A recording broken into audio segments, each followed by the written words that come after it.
Devastation kingdom into a graveyard of fun. You bet all your chips on a long service spree, but the fans only asked for Bloodborne on PC. You whisper to Aloy, you'll lead us to gold, but all that we got was the same game result. Like your service dreams, oh they burned in the night, like a Discord server in a fanboy fight. Spin, spin, Herman, dance through the fire. You sold us the dream, now you're stuck in the mire. Light service graveyards, abandoned and cold, like a PS portal nobody holds.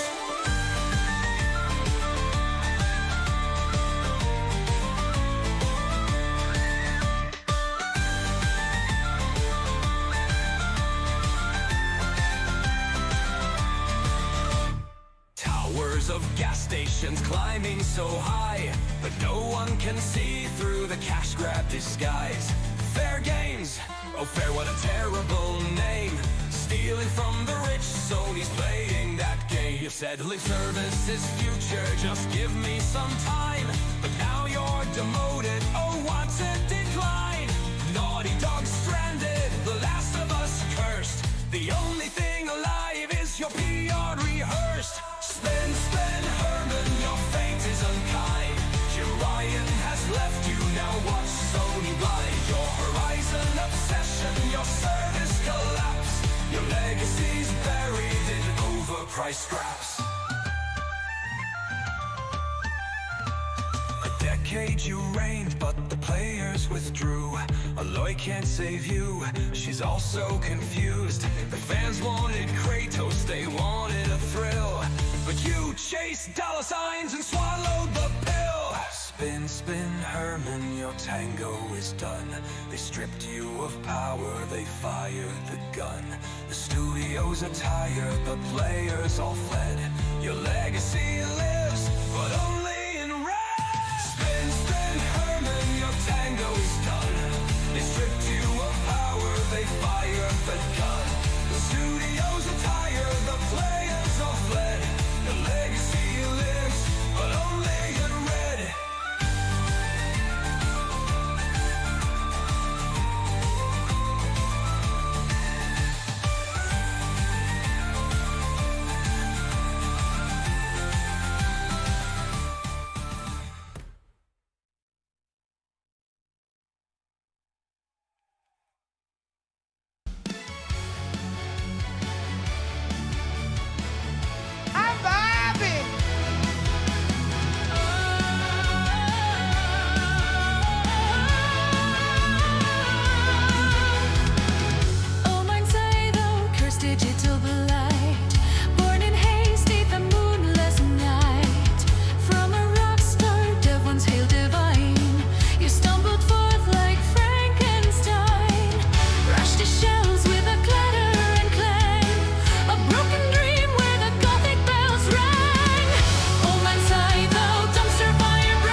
rock star dev who lost his blade. Mine say, thy name shall forever be scorned. A gothic jest in the graveyard adorned. From a mile away we'll laugh and we'll cry for the tragedy known as poor mind's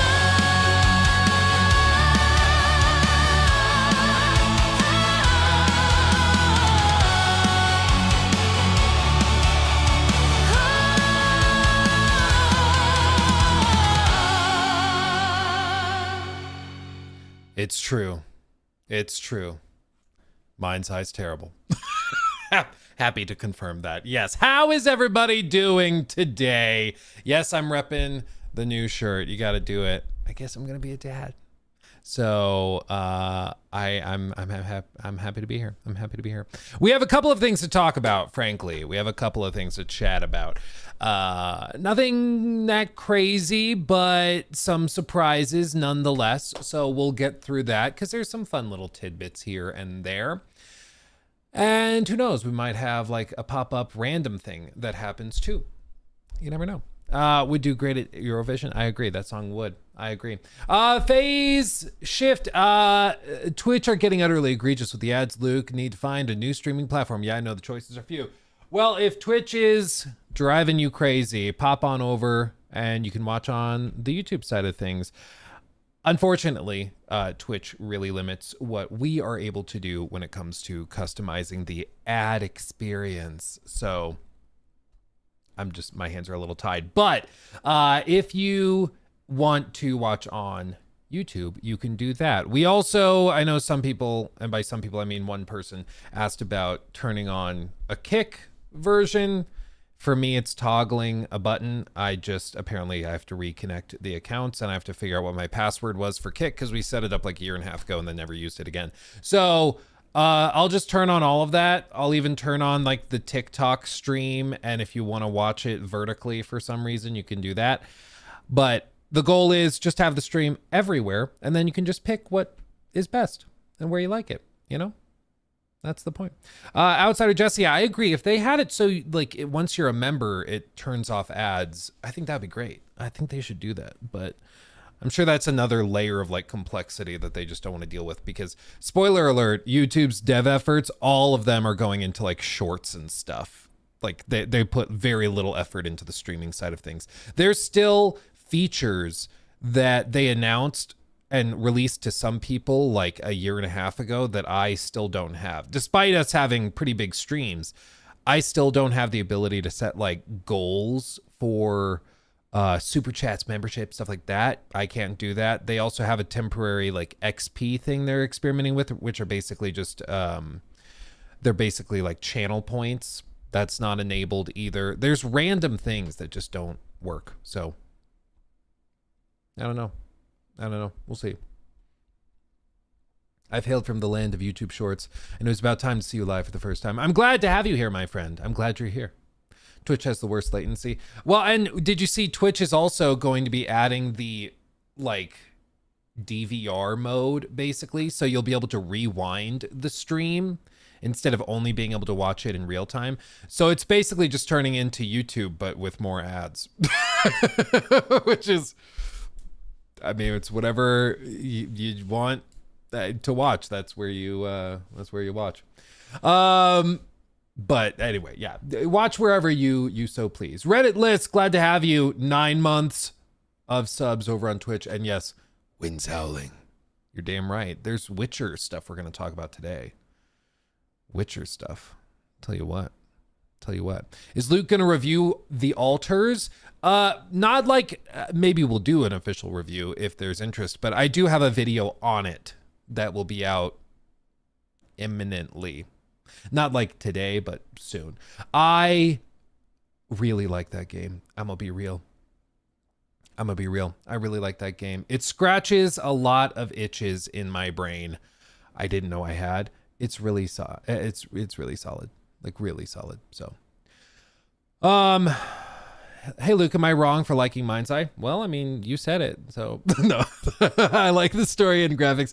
Bugs annoy me, and I hope they fix them. But am I wrong for enjoying the game? Can't help but feel guilty. No. It's the thing is, there will always be games that you will like that everybody else doesn't like, and vice versa. There could be a game that's critically acclaimed that you're like, I just can't get into it. You know, that's fine. That's fine. The problem is when people think that and like attribute motivations to that. So it's like, you like Mind's Eye. That's fine. If you're like, yeah, everyone who doesn't like it is being paid by Rockstar. Woo, woo, woo. That's a problem. Okay. That's when we're getting silly. I'm not going to like say that you're being paid off because you like it. That's fine. Who cares? But generally, like, the consensus will like float around where the average person will be with a game. So it's why like Metacritic doesn't necessarily indicate the quality of the game, but it's often a really good indicator of what the consensus is. So you may still like a game a lot that has a not great Metacritic score and think it's really, really cool. But the average player probably will agree with the Metacritic sentiment, you know? So it's fine if you like it, so long as you're not accusing people who don't like it of like having poor motivations, you know? Nice shirt, by the way. Thank you. Yes, again, shout out Noah for sending this. Was like, hey, I just want to send you something, you know, dad to dad. And again, I was expecting like a postcard, and then he sends this monstrosity. So thank you for that. It's pretty cool. I'm just pumped for Phantom Blade Zero. Yeah, keep an eye on Phantom Blade. That game, I don't know if it's going to pop off in this like to the same extent as Black Myth Wukong or anything, but I do know after Black Myth Wukong they got a ton of money flowing in, like a ton of money flowing in. So I mean, they've been quiet for a while, but I'm expecting once they reemerge, it's going to be everywhere. It's going to be everywhere. Yeah, and when I played it last year, I was like, you guys this is on a good track. Like, this is looking good. So we've got that. Where was I? IGN officially posted their Mind's Eye review as well. Can't say I'm shocked, but they're there. I was gonna see if this was gonna be an interesting video. This is like, let's play a little snippet from Cyberboy. Cyberboy has been lying to his people for over a long time now. I'm sorry, that's just a funny way of saying it. For over a long time. But the thing is, like, with some of this, 3 seconds. It's the worst game of all time. So this guy loves a straw man argument. So I've never said that it's the worst game of all time. It's probably one of the worst games this year, at least from a AAA studio, but I don't think it's the worst game of all time. I just think, yeah, like I was gonna look at it, but then I looked at some of it and it got sad.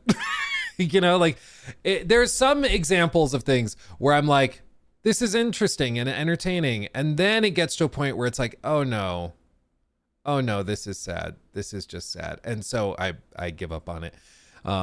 Like I was going to do a whole segment breaking down gang stalking because I found a guy on TikTok.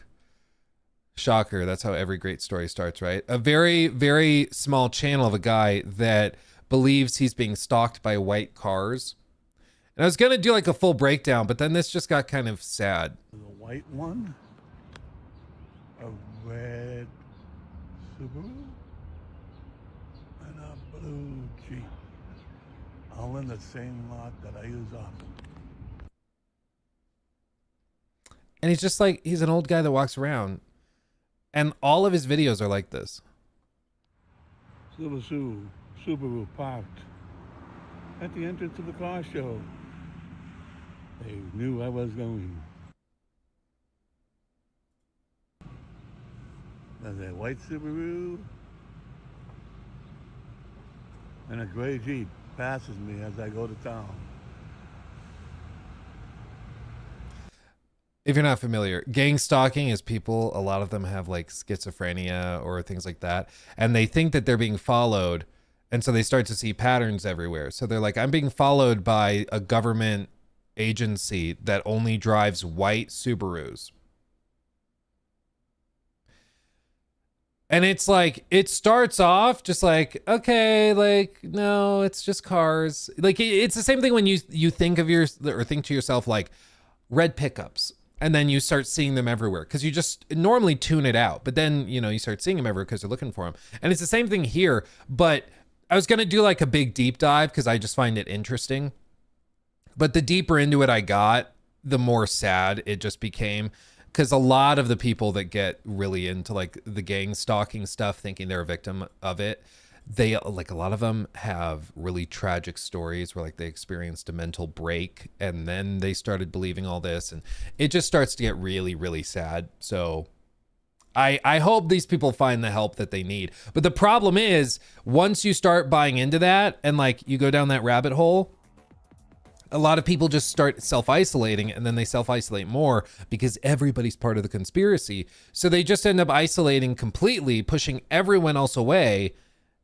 And so nobody's there to snap them out of it. And it just gets, there's no escape. Like it just spirals down until they're believing every white Subaru they see, or gray Subaru, or Jeep, or blue Jeep.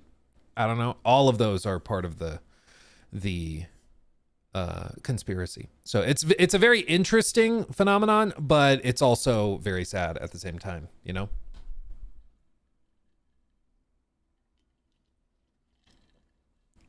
Yeah. Let's see. I personally know somebody who is on that level. Ooh. Well, hopefully they find or are able to get help to kind of snap out of it. Because like I know people that are close to my family who go deep into like rabbit holes randomly. They're pretty isolated just because of where they live. But they end up going down these rabbit holes where they start to believe that like everything is like it's like extreme germophobia and things like that. So like you'll see them and their hands are like red and scaly and scabby because they've been washing their hands so much and using so much alcoholic hand sanitizer and stuff, because every time they touch anything they have to sanitize, and like they just start to lose themselves. It gets crazy. Yeah, birds aren't real. Yeah, dude, like in my college town was one of the guys that had the gigantic van with the birds are fake thing posted. And it's like that started as a social experiment, like showing how you can't tell the difference between real conspiracies and fake ones. But yeah, there was a guy in my college who would drive around with his birds aren't real van. And yeah. Flat Earth is my favorite conspiracy, but it seems like it's dying out. Yeah, well, with conspiracy stuff, I really am a personal believer that the way you deal with conspiracies is by teasing the crap out of them. Because the only thing people hate more than being considered crazy is being considered a loser. They hate that. And so for some stuff like Flat Earth, you just bully them. Not bully. You make fun of it. And you just go like, dude, that's stupid. That's really dumb. Wow. And eventually, like, it won't happen immediately. The people who are most entrenched will just kind of shrug and keep doing what they're doing.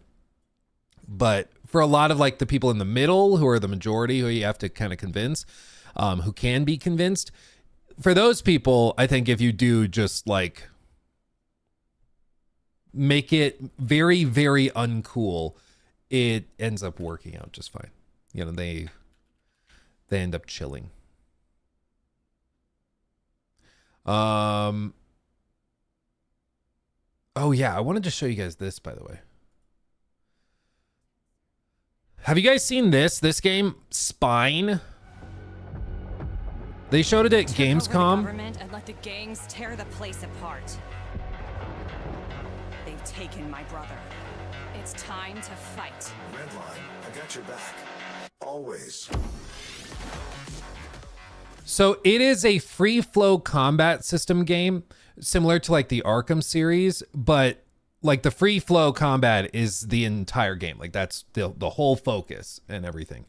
And I actually got the chance to try it at Summer Games Fest, and you know, they're still working on it. It's very much a work in progress. I don't have any like footage or capture or anything, but it was pretty solid. I was pretty impressed by it. The dev I spoke to was actually a fan and knew that I liked free flow combat and the Arkham games and stuff, and so wanted my feedback and thoughts on it. And honestly, it was pretty good. Like the sheer volume of animations and how smooth everything blended together was really, really cool. It was really cool. They have their own proprietary animation system for it. Like it's a little insane.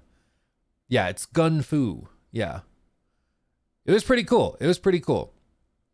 So, yeah, I saw that. I wanted to mention it because it was genuinely a pretty cool thing I saw. And so we'll keep an eye on it. We'll keep an eye on it because it was pretty interesting. And it was very unlike anything else I played at the show, which is one of the fun things about going there is that it's very different. It's very different, you know. Let's see. What else we got? Besides discussing sad gang stalking and stuff. What's that game called? Spine.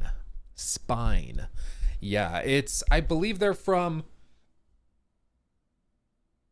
was it Croatia or Crete? Started with a C. I forget where they're from. Something like that. Chronos Odyssey. Yeah, dude. They have a new, or Chronos, the New Dawn. They have a new showcase for that. That one looks good. Chronos.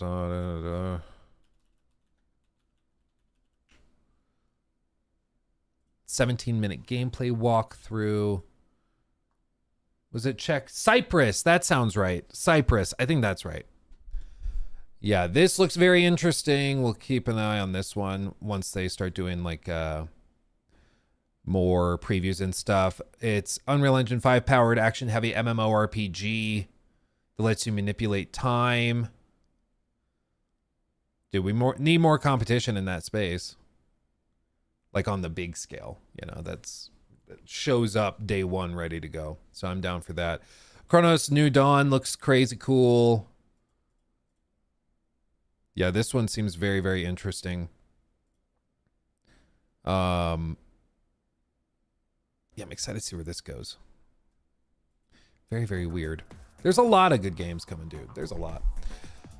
Let me catch up on these real quick before I get distracted again. Carl Anderson, real quick, thank you for the membership, my friend. Degrees Below, also thank you for 6 months. Hey, Luke, have you looked into the Dispatch from some old Telltale devs? I played the demo. I enjoyed it. Comedy hit for me is rare.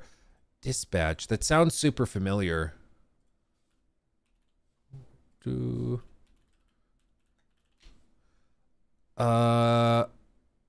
Oh, yeah.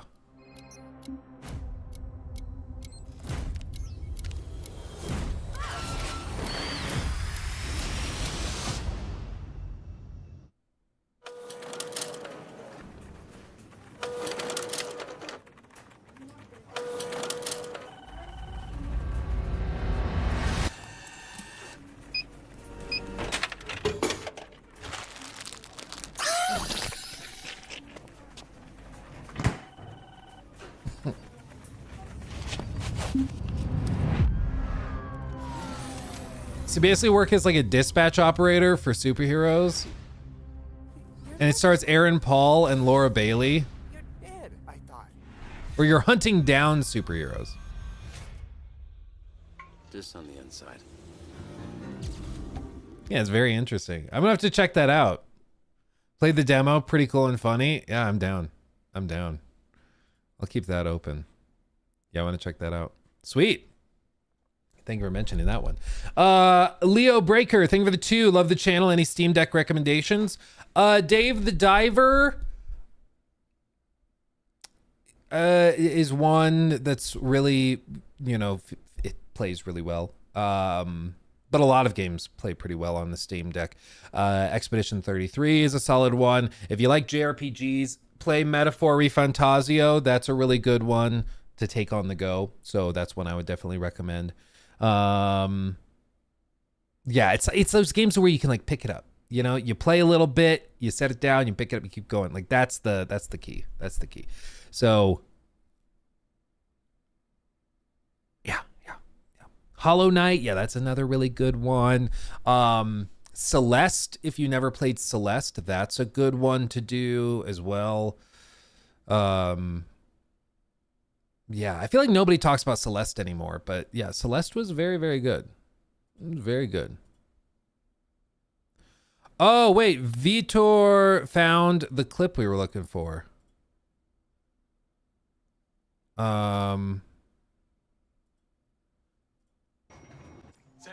Oh, you found it. Okay, so this is the clip that went viral. Like that what you just saw, that was the whole thing. It's why I wanted to find the original clip of this, because I feel like so often there can be some, selectively edited things, that can make it seem way worse. Because that one snippet went viral, but this is the whole thing. This is the whole thing. With that facial glitch. It's gone. I mean, it's pretty bad. So it's at 30 frames a second. We'll count how many times it's in here. So one, it's pretty bad. 1 frame, 2 frames, 3 frames. Okay. So 1, 2, 3, and then it's back. Then it's normal. Jesus. But 3 frames is all that was there. And then this went giga viral. Every article you're seeing on Mind's Eye, every little thing, it's all from this 3 frames. The people just clip it and that's where it goes off from, But the easy counter is, well, a solid game shouldn't have this for 3 frames, period. Like it shouldn't have it for 1 frame, period, which fair enough. But I think more than anything, this is just a visual representation of how a lot of people feel about Mind's Eye. That's just kind of where it's at. But after that, it's back to normal. The implant. All this time you just wanted answers about the tech in your head? Are you kidding me? She's doing very well. Thanks for asking. That's good. Real good. Honestly, the facial capture, the motion capture in the game is actually pretty solid. It's why, again, despite all this, you gotta feel bad for the actors, because the actors signed up for this, probably captured their scenes like 3 years ago. They had literally no say in any of the crap that's gone down after that, and with development hell and all of that. So it's very, very unfortunate. This guy stars in Mafia 3, has no say in how buggy and broken that game is at launch, and then he stars in this one, and for the love of God, it ruins again. Like he just has the worst luck in casting I've ever seen. It's really too bad, but you feel bad for him. He'll land on his feet though, I'm sure. He's good. Check out the Directive 8020. So here's the deal. I tried Directive 8020 at Summer Games Fest. Let's see. 4 hours ago. We are going to do this. Just lower the gun. Developer Supermassive Games really made their mark on the horror game landscape with 2015's Until Dawn, but the Dark Pictures anthology really brought the heat by offering gaming's closest analog to Netflix's Black Mirror series. With the latest installment on the way, the developers have plans for an ambitious return that finally ventures into sci-fi horror while also putting players in more direct control of the tense encounters that await the characters in this dark story. Okay, I tried it. I played the demo too. At Summer Game Fest 2025, I'm very interested in hearing what he has to say though, because I have strong feelings. And I loved The Quarry. Like, did you guys play The Quarry? I don't actually know. The Quarry is another example of one of those games that is not like, it's objectively not great. But it's in the same like genre, I guess, as most of Supermassive's stuff. But it was this game published by 2K, and it was like a very campy, kitschy sort of B film. What do they call it? B grade movies? B I don't know, whatever they call it. But it's like a campy horror movie in a video game. It's got plenty of problems, but it's just kind of a good time. It's just kind of a good time. You don't take it that seriously. It's fine. It's pretty good. It's got the actor from the D&D movie as well. He's been in a lot of other stuff, but that's where I immediately recognize him from too. And honestly, I had a good time. I thought it was pretty good. Even though it doesn't really deserve a high Metacritic score probably, I had a good time with it. So I like these types of games, okay? I like Supermassive Games. I would even go so far as to say I'm a fan of Supermassive. They absolutely can do wrong. For example, Man of Medan, which was the game that kickstarted their horror anthology, I thought was atrocious. Okay? I thought it was like unacceptably terrible. So I have thoughts on all of this, but I have very firm thoughts on this demo thing that we played at Summer Games Fest, and I'm now thoroughly intrigued to hear what the executive editor for IGN thought of it too. Whoop, muted, sorry. Fateful At Summer Game Fest 2025, we got to play a particularly fateful encounter from the upcoming Directive 8020, which continues the Dark Pictures saga. We also saw just how the sci-fi horror adventure game mixes things up with more real-time gameplay encounters that bring the series and its strong narrative hooks closer to a true survival horror experience. Don't you ever point that thing at me again. Taking place in the far future, where Earth is on the verge of collapse, a crew of scientists and space colonists travel to a distant planet poised to become humanity's next home. But as you'd guess for a horror game, the planet is home to another malevolent entity, and the crew is forced to survive against a mysterious alien presence that can mutate and take the form of any living person on board their ship. Kind of a cool concept. I'll give him that. What was that game? I talked about it on stream the other day. I played with my buddies. Zort, maybe? It was a game we were playing, and basically as you play it with your buddies, the game is capturing the in-game voice chat. And so it'll capture the audio from each party member. And if it kills them, the AI kills that player, you don't know because you're using in-game chat and it's prox chat. So once you leave the immediate vicinity, you can't hear your buddies until you get close. And so at one point, my buddy Michael, we were playing with, he got killed. But the game had captured a little bit of the voice chat where he was saying something like, "It's cool, I'm good. Or over here, something like that. And so we would occasionally check on Michael, be like, "Michael, where are you? Are you good? Can you hear us?" And distantly we hear, I'm good. And so we thought he was fine.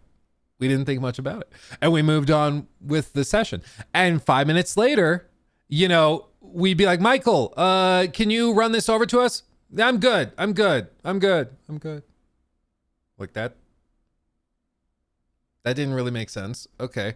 And so I'm like, "Okay, Michael, can you hold up your badge?" So we all hold up our badges, and everybody holds up their badges. But the in-game AI is smart enough to see when all of the party members perform one action, it does that too. And so it held up its badge too. Like, "Michael, say Flibberty Gibbet." I'm good. And so then we were like, "Oh God, Michael's been dead the whole time." And it was really cool. It was a really cool moment. And that's kind of what I would hope to see in this, is something to that extent. Something crazy that's just blows your mind and really impresses you, okay? Like, again, I think that game was, I want to say it was Zort. I want to say it was Zort. Let me check real quick. Because it was good. It's still a work in progress. Yeah, Zort. It's $4 on Steam. Okay. Yeah, it's very good. Zort. It's still a work in progress. They're still working on it, but yeah, if you want to try it, $4, play with some friends. It's pretty solid. So anyway, I was hoping to see something like that with this game, because it's a cool idea that the monster can replace any one of the party members, and in this case it's not a co-op game, but it can replace any one of the cast members and stuff. But these games are really made or broken on their writing, in my opinion, because it's all based around interactions with the characters. A lot of what you're doing is having dialogue and then making choices, and that determines where the story goes, and it plays out through various cutscenes. I have very strong feelings on the writing in this game, and they're not that great. So let's see what he says. Good lord. This has got to be why the scrubbers are damaged. Actress Lashana Lynch, seen in The Day of the Jackal and Captain Marvel, leads the cast of characters as the pilot of the ship, and her early scenes in Directive 8020 make her such a compelling lead in this bleak story.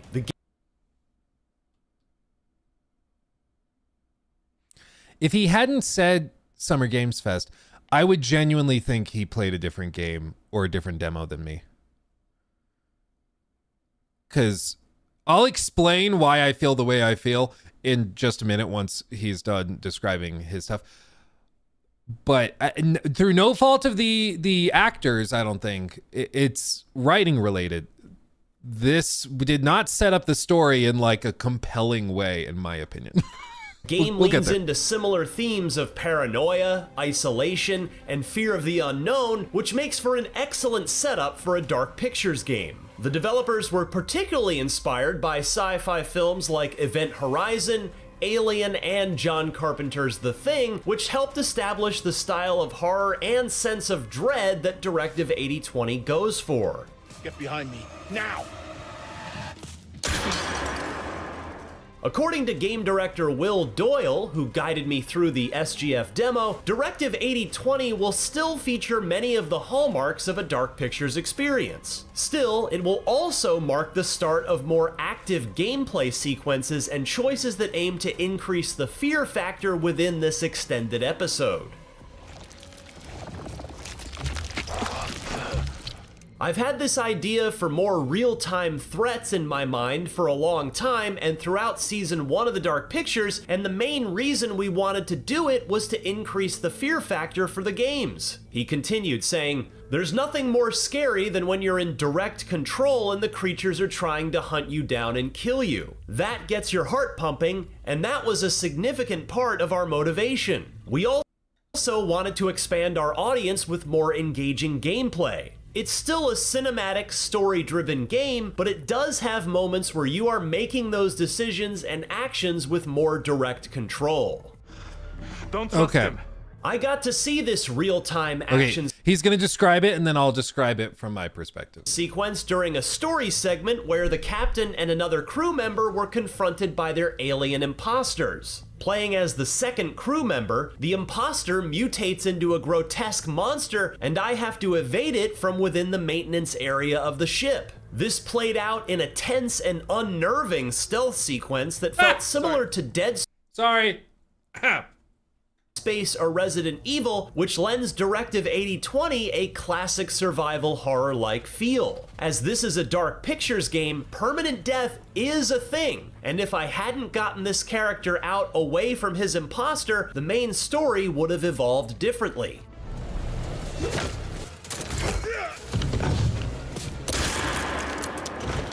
Okay. You want to know, do you want me to break this down for you? Okay. Do you want to break this? Because what he's describing, again, if he had not said that this was the Summer Games Fest demo, I would legitimately think he was talking about a totally different demo than I played. I played it. Jacob's in here too. He watched me play it. And yeah, I have some strong thoughts. And I'm saying this as somebody who likes Supermassive. I like their games. And for me, I was like, oh God, this is Man of Medan all over again. Okay. Here's the segment that he was describing, okay? So he said the tense sequence where you have to, in real time, escape the monster. What you effectively have are these big vats, and like, I think it's in a sort of greenhouse area of the ship. And so you have these big beds and stuff where plants are growing and all of that.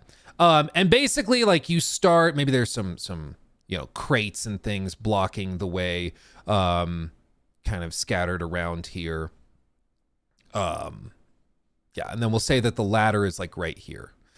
So what we had to do is that the player starts like right here, okay? And the monster, big scary monster, is right here, okay? Ooh, so scary.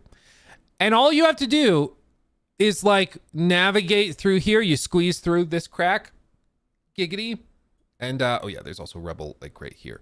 So we squeeze through that crack. The monster walks this way, looking at you as you round the corner. And then you just walk, squeeze through the crack, and then go up the ladder. Like, I was genuinely shocked that it was just not, there was like nothing more to it than that. It was genuinely confusing that like there really is not more dynamism than that. At one point, the monster came up and started following me this way. And as I got to the ladder, again, I wish I had gameplay to show you, but I basically got to the ladder and ladders here. Whoops. No, sorry, I'm out of practice. Oh God, stop. Total Malarkey donated $20 through Super Chat. I hate the US grading scale used for games. If 90% of games are between 6 to 8.9, you're not actually telling me anything. It's why often Gollum sucked and it still got 4s. Should have been 1 or 2 at you waste half your skill by not using it. Yeah, I mean, I agree. That's why often like I'll just describe things verbally because there's no confusion, you know. It's like verbally or with a letter grade. People seem to understand letter grade more. If it's like, hey, Mind's Eye is a failure of a game, so it's an F. People get that. If you're like, hey, it's mediocre, it's bad, but it's not like a total disaster. It's a D, you know? Like Forspoken is like a D, in my opinion.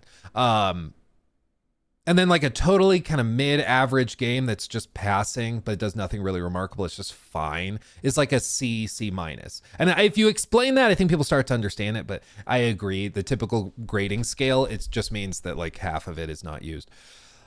And it can inflate Metacritic scores for sure. But if the ladder is like right here, my little dude ran up to it and was like, oh, I'm gonna escape, yay. And the monster is coming right up on me. So he's like literally right next to me, chasing me.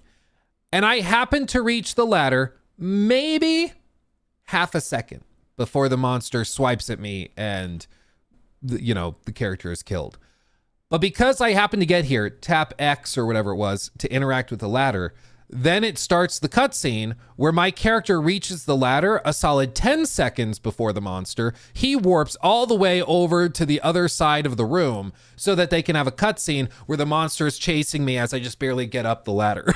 It's that little bit of clunkiness where the gameplay sections are totally separate from what actually is happening in the gameplay, which is historically why they don't mess with that real-time type of thing in these games, because it creates more dissonance between the gameplay and the narrative, where like the gameplay you don't take really that seriously. If the monster's right next to you, you still survive. Just don't think about it too hard. And it's why I personally prefer the way they did it in like Until Dawn, where they have real-time stressful moments where your heart's pumping, but they set it up through like QuickTime events. And I know some people hate QuickTime events, but I think for this type of game, that is superior than a bad sequence like this. Because what he's describing also with like a really tense stealth sequence is actually just a really bland, like run or walk through a corridor, crouch, cross the corridor. Once he turns, the monster turns and looks this way. And then you walk around the cover, the monster starts chasing you, but you reach the ladder in time, so it's whatever. Like, I don't find that scary. I don't find that stressful. My heart was not pumping because it was like a very simplified gameplay sequence that lasted all of maybe 20 seconds. The other thing I want to mention, because he's describing this little mental note, 413 is where we left off. He describes how compelling the characters are at the start. You see this little thing they show here? 2 days until launch. In loving memory of Bill. The demo opened with the two characters sitting here talking, like you see in this little snippet, they're talking. She's the daughter of Bill. This is not like a romantic dinner. This is the daughter of Bill, and then like the captain dude, or not captain, but like he worked with your father or with her father. And they're literally sitting, I assume, in Florida based on the foliage. And he's been dead for 5 years, but they're having a dinner where they got a cake and lit candles for the dead guy. And they're just talking about like the stereotypical thing where it's like, man, I miss him every day. He was the best goddamn pilot and space astronaut in Mars I ever saw. Ah, he was so great. I just wish he was here now to tell me what to do. It's like, again, it's what is that channel, EW? It's that kind of writing where it's just like so contrived. And it's like, how do we communicate to the player that they're sad about this guy's death?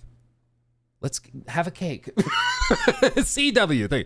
Like, I don't understand maybe this is a cultural thing. Okay. Maybe this is a cultural thing.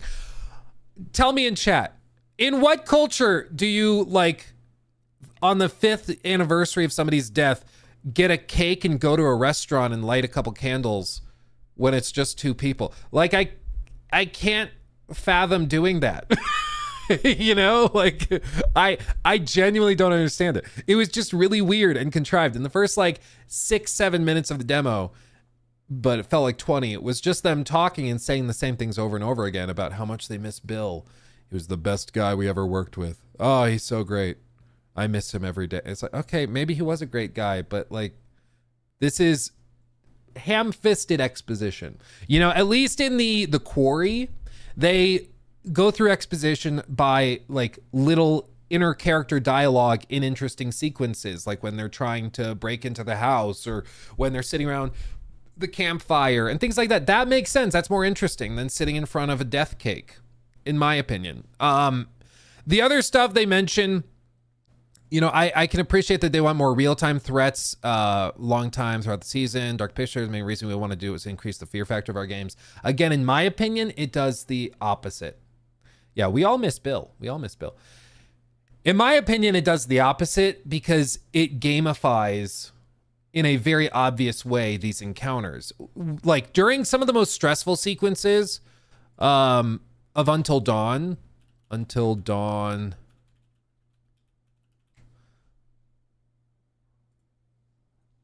If you're sensitive to horror, be warned. But like, look at some of these like sequences in Until Dawn from a decade ago, where the monster starts chasing, and they'll do little things where they have like quick time events where maybe you have the chance to grab something and to just barely escape. Where's a failed quick time event? Show me a failed quick time event. Like here. So you're running, she missed the quick time event, so she ran into the chain, which alerted the monster to where she is. It sees her, it chases her down, she misses the barrel, she misses the other barrel. They gave her plenty of opportunities, but in this real-time moment, if you're not hitting those buttons, the character dies, which in this case for Emily probably is for the best. She's terrible. She's the worst. But because she failed those quick time events, and there's no reattempts, there's no rewind feature or anything, the character's fate is settled. You know, that's just, it is what it is. And so because you failed, you suffer the consequence. In the words of, hold on. I have to show you. I have to play the clip. I have to play the audio. Where is it? Where is it? This. Live with the consequences. You failed the QuickTime events. Live with the consequences. Live with the consequences, okay? So, I just prefer the crazy QuickTime events, okay? I prefer that than crappy, like, stealth sequences. If it's not your strength, don't do it. As I've said a bajillion times, if you can't do something well, often it's best just to not do it at all. Okay? Specifically when you're trying to create a like an experience, a product that you're going to sell to people. You know? Because it's just going to give people ammunition. If you can't do an open world well, maybe just don't do it. Go linear. If you can't do motion captured cutscenes well, maybe don't set up like an intense narrative where people will expect that. Maybe go with a different art style or presentation. Go like 2D or like just pixel art. Do something like that where you can get away with not doing it and do something else that you can excel at. If you can't do it well, maybe just don't do it. you know? And in this case, based on the demo I played, I really did not think that the real-time events were particularly good. But let's see what else they have to say about it, because there's more. And I'm guessing he's going to talk about one of the new features that I think is... we'll get there. However, Directive 8020 heightens the sense of paranoia and tension when making fateful survival choices. Given that Supermassive Games' pedigree of horror adventure games is about making decisions to keep a group of survivors and friends alive to the end of the story, the added twist in Directive 8020's story with your crew being replaced by alien imposters presents an unsettling wrinkle. Williams, say something. Let us know this isn't true. A fateful moment occurred when the captain returned to the crew and had to decide where to shoot a crew member who had seemingly come in contact with the alien entity. Much like the games from the developers, these flashpoint moments are among the most consequential points in the story. Without giving away spoilers, I made a decision that I would come to regret. Still, according to the game director, these moments... Sorry. I don't know if there's a way for me to discuss this bit without just like spoiling this very specific thing. So we'll get there and I will give a big spoiler warning and then I'm going to mention what we saw, okay? Moments can also be rolled back using the turning point system, which acts as an optional story tracker and rewind system, allowing players to view different moments and choose a different path if they wish. No! Bad Supermassive. Bad. Hold on, I have to clip the audio. Live with the consequences. Live with the consequences. That is my mantra for this. You screwed up the QuickTime event. Live with the consequences. Okay? Like they are building in a system to just control Z it and to back out. It's basically a rewind feature. And I can understand for accessibility reasons why they're doing this, but I think it literally undoes the very point of these games. The whole point is if you screw up, they die, and then they're gone. And that's what makes it tense. That's what makes it exciting. Like, if it's a system that is locked behind a specific toggle, you go in like story mode, you do that, whatever. But if this is what they seemingly are describing it as, which is that it's going to be a system within the game, like an actual gameplay mechanic where there's a button to just rewind, I find that bafflingly stupid. You made a decision, a character died, and now live with the consequences. That's the deal. That's the deal. And I don't think this is even that scandalous or anything of a thing to say. To me, it seems pretty reasonable. Now, what is he describing? Well, there is this moment. Okay, so spoiler alert, spoiler alert, spoiler alert. Shocker. There is a moment where somebody can die. As he describes, there's a guy who's like, oh, is this one of the aliens or is this the guy that we've known for the entire trip? And we, of course, don't have a lot of exposure to this character before the demo. We've seen him for all of 20 seconds. So we're tasked in the moment with deciding whether to shoot him or let him live. Because we're like, oh, is he a monster or is he real?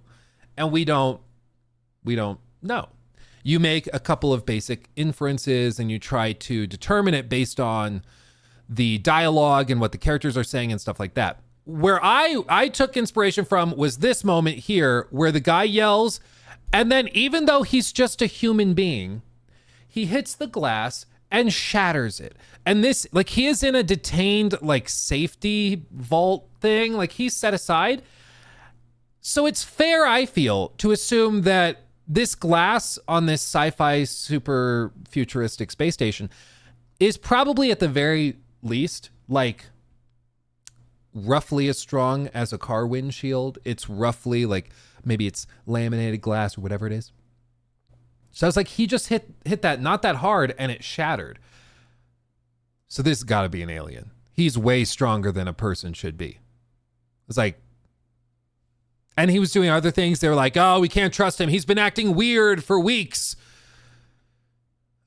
And so I also decided to go pop and pop a cap. And then turns out, nope. just a dude. And then it pops up with the prompt to rewind and just do whatever. Just try again. No, I made that choice, and you know what I'm gonna do? Live with the consequences. I'm gonna live with the consequences. That's what I'm gonna do, because that's what I did. So anyway, we'll continue on. Spoilers over. Everything's fine. Continuing on. Moments can also be rolled back using the turning point system, which acts as an optional story tracker and rewind system, allowing players to view different moments and choose a different path if they wish.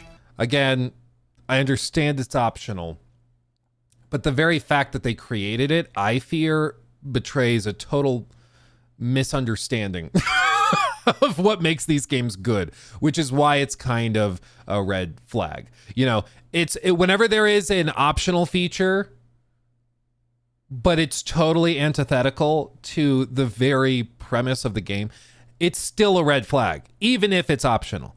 Even though they're like, you know, Ubisoft is like, oh, the XP boosts are totally optional. The fact that you created it shows a total misunderstanding of like how this progression should work, because now you're going to be pushed into encouraging people to buy the XP boost to spend money, and so you're going to balance everything so it's a little bit more bloated so that you feel the need to get a boost, you know? Like, even if it's optional, it can still have cascading effects throughout the rest of the game and everything else you did. And the fact that you thought that it was a good idea worries me.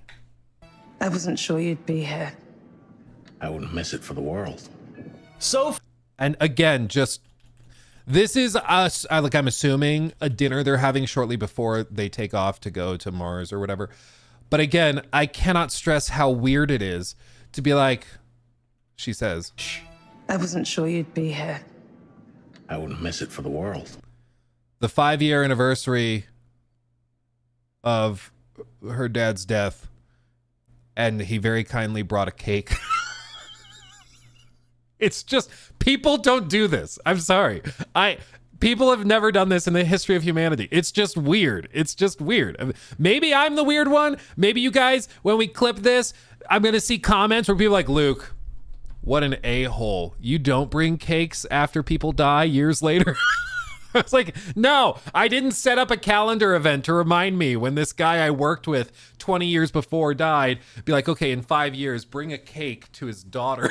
Like, sorry, maybe I'm the bad guy. I don't know, man. It's just, it's those moments where I spend the whole cutscene just being like, what? Instead of enjoying the game. And maybe that's a me problem. Fair, but I just, you know, it's these little writing things that disconnect me from it. It's not campy, silly stuff like in The Quarry, where there's plenty of writing problems or weird things that happen in that game where it's just like, that's stupid. But it's like fun stupid, you know, funny, silly stupid. In this case, it's just like, are they already aliens? Did they already take, because human beings don't act like this. It's just weird. Maybe the dad was a baker. Directive 8020 is set to be a welcome return to the Dark Pictures series. And with the focus on giving players more direct control of the action while also heightening the sense of distrust in your dwindling party of survivors, the next game looks to offer one of the more unique and game-changing episodes the series has seen yet. Stafford!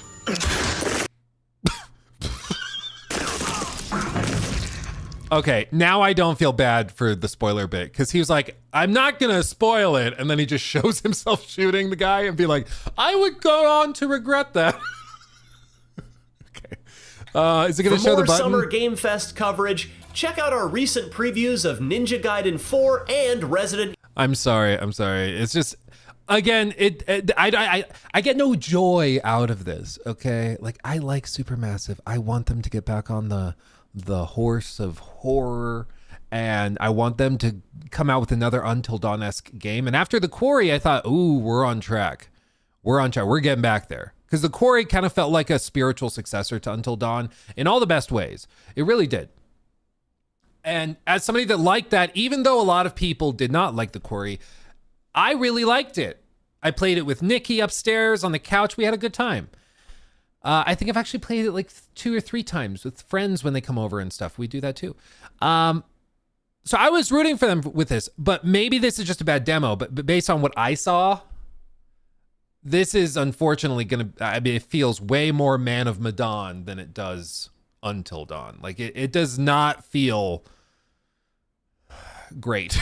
Like I get the feeling because the other game that these guys are working on is also another game I'm interested in. I'm excited for. And that is Little Nightmares 3. Which, funnily enough, I mean, you might be like, what? They're making this? Yeah, it's not the same studio that did the first 2 games. Supermassive is doing this one. But I wonder if more of their dev resources and stuff are going into this compared to Directive 8020. I don't know.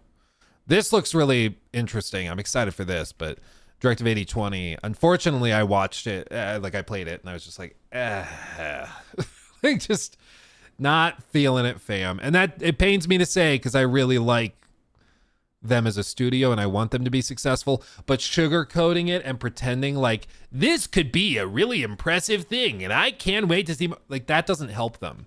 You need actual feedback that's legitimate, okay? Pretending like that rollback feature is cool is dumb. You make a choice in one of these games, the cool thing is that after you make that choice, live with the consequences. That's what makes it worth doing. That's what makes it interesting. But unfortunately, they're kind of backtracking on that, which I worry is indicative of a broader misunderstanding. But maybe what we do is we look at that and we go, oh, okay, so they thought 80/20 looked really good. Okay, so that probably means that it's not going to be that great. They also thought that Arc Raiders looked terrible in like a Fortnite reskin. Okay, that probably means that that game's going to be phenomenal. Maybe we just do the opposite. Maybe they're like, what's that one guy? Kramer. It's like the Kramer Index. Have you guys heard of that? So Jim Kramer, he's like this investment guy, you know, you've probably seen him all over the place. But what people do is that they track what he recommends, like investing in, and they do the opposite, and they beat the market consistently. They do the opposite of his advice. Yeah, the inverse Kramer ETF is still beating the S&P 500 by nearly 7%. They just do the opposite of everything he does, and they end up being right more often than not. Maybe that's the IGN thing with their previews. You just do the opposite and assume the opposite of whatever they say in their previews, and you end up kind of getting it right. Oh, anyway, we'll follow it. I hope that they make improvements, and maybe it was just genuinely a bad demo, because that does happen. It is possible that some of the demos are just bad and they make the game look worse than it is. That has happened before, and I hope, frankly, that that's what this was. It was just a fluke, and when we get the actual game, it's way, way better. As a fan of Supermassive Games, I'll try it. I'm guessing after this stream segment, they're not going to be that thrilled about sending me a review code, but I hope that they do, and I hope they're interested in the feedback, positive or negative. But we'll see. We'll see. Okay. Anyway, let me finish catching up on these. Ray, whoops, I scrolled too far. Where'd it go?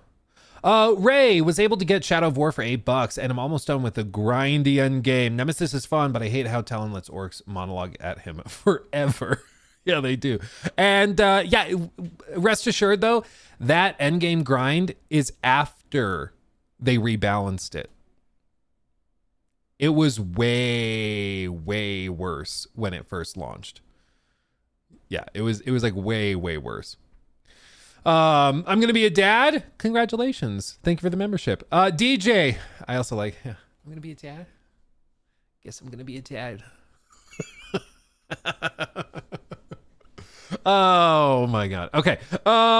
Thank you for that. DJ Double A, thank you for the 5. Hey Luke, not gaming related, but did you see the trailer for the new Spaceballs 2 coming 2027? Yeah, we actually looked at it the first bit on stream yesterday, 2 days ago, whatever that was.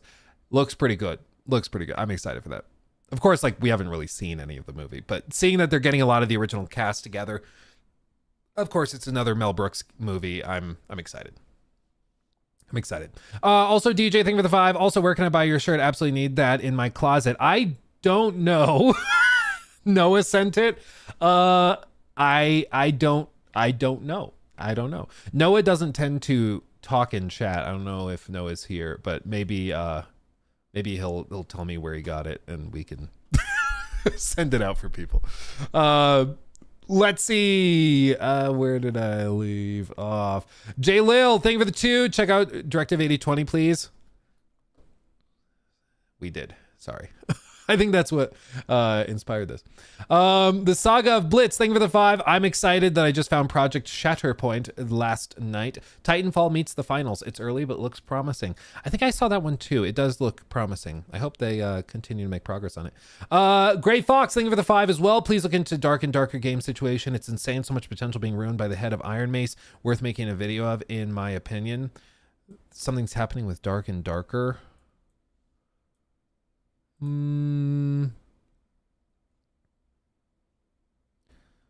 Let's see. 2 days ago, mobile game officially changed the games to Abyss of Dungeons. Oh, are they just kind of imploding? Oh, that's too bad. I'll have to dig into it. I'll have to look into it. I haven't heard anything, but that could be interesting. Let's see. Total Malarkey, again, thank you for that 20. That was very generous. And I agree about the game scoring scale thing. It's also problematic because there's some companies that use like a 5-star system, or even worse, a 4-star system. And so they'll give a game that's like really good 3 stars. But when you convert it out, you know, or like with a 5-star system, you go with like a 3.5 star. And so they're saying, yeah, it's pretty good. But then you look at it and you convert it out and it's like, oh, so it's like a 70. That doesn't, like, most people don't interpret it that great. So it doesn't like convert the same. And it like if you're using just Metacritic to determine stuff, which a lot of people nowadays do, it can skew the numbers pretty bad. It's why it's even more remarkable when a game comes and is in like the 90s on Metacritic, because that's even with all the nonsense with different scoring systems and stuff, you know. There's also one like Japanese website, I think, where they scored out of 40 points. Like they have like 5 8-point categories or something, and then they score it, and then it's a total out of 40, and it's just confusing. It's just like, it works if you just look at their stuff and compare it across the board, but once you try to convert it and like compare it between like different outlets, it just gives you a headache. Bender the Offender, thank you for the 5. We got the thing in space before GTA 6. We sure did. Dragon Killer, the only way I would want the rewind feature is if once you fully completed the games, you could see how it play out differently, or at the end of each chapter or level. Like that's what Detroit Become Human did. And that was legitimately one of the coolest things I've seen. Detroit Become Human. What did they even call it? Branching Paths or something like that. Yeah, what Detroit Become Human did is that they had this, where after you finished a level, you could go in and they would show you all of the choices that were made, which other choices you could have made that wouldn't have had any different impact, how all of that went, and then the different outcomes for the scene. And they just totally upfront said, look at all the options we have. Look at all this. And it was really, really cool, but they only shared this with you at the end of that like chapter or mission or whatever. And if you wanted to try it again, they would still have that choice locked. So you don't know if like, oh, I missed it because I didn't find a piece of evidence, or I didn't talk to this person when I should have, or whatever, different dialogue option. And so if you want to try to get to this outcome or to this outcome, you have to then go back replay the whole thing, and then try to make different choices and see how it ends up. It was a really cool idea, really cool system, and I think that works way better than just immediately letting people rewind to do something else. I feel like that just totally ruins it, you know? Totally ruins it. So, what are they up to now? They're still working on that Star Wars game. What was that one called? Star Wars Eclipse. Yeah, they're still working on Star Wars Eclipse. They insist it's not been canceled and they're still making progress. Remember they showed this at like the Game Awards, I think it was. It's a good cinematic trailer, but I mean, it doesn't really tell you anything about the game. They have some concept art and all that. All new characters and environments. You have the power to make choices with consequences. Or sorry. Live with the consequences. You make choices and consequences leads to many outcomes in this deeply branching narrative.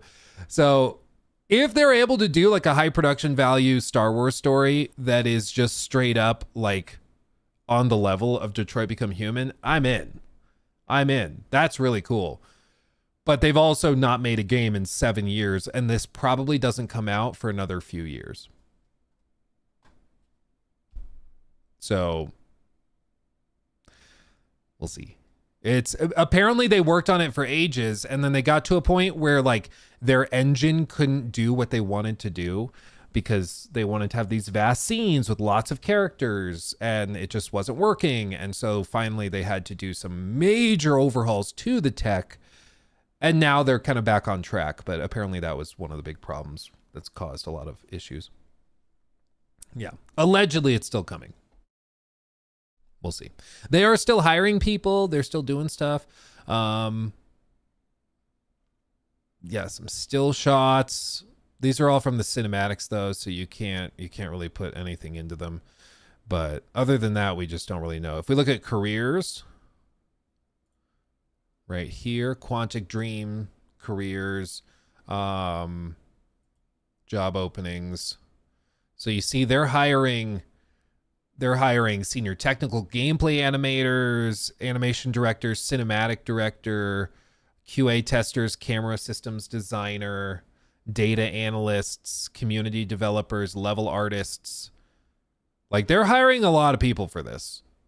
Scene producers, R&D. So they're still hiring. They're still building it out. I mean, I wouldn't be surprised after like Battlefront 2 popped off. Maybe they, went into overdrive and got more funding from Disney, and they're like, ooh, yeah, there's interest. Let's pump it up. Maybe that's what they're doing. Eclipse news? No, we were talking about how good Detroit Become Human was, and then somebody was like, what are they doing? Where are they? It's like, good question. They're still doing stuff. Allegedly. Top Snack donated $10 thank through you. Super Chat. You know what's funny about Star Wars games? There's been more experimental Dragon Ball games, an anime battle shonen, than Star Wars since Disney took over. Seems like Disney only wants big games. Yeah, I think to a certain extent, they're like, this is Star Wars. We only go big. It's freaking Star Wars. We're not doing little stupid spin-off crap. No way. Even though I think that there would be a lot of money in that, and I think it could do well. But I also think that because they've set that precedent now, whenever there is a Star Wars anything, the expectations raise significantly. And the other kind of obvious piece that probably doesn't need to be said, but I'll say it anyways, is that they take a lot of money. I imagine they're taking 20-30% of every dollar when you do something Star Wars related. And as a result, the only way to be profitable is by either having a tiny budget, which I don't think Disney is going to go along with, or having a massive like AAA, quadruple A blockbuster style game. And I just think that that's really tough to do. As we saw, Ubisoft put one of their best dev teams on Star Wars, and they worked on it for a handful of years, and they popped out Star Wars Outlaws, and that flopped. So I think that there's a lot of frustration when it comes on Disney's part, but I also think to a certain extent, it's like, you're not exactly making it easy on them. you know.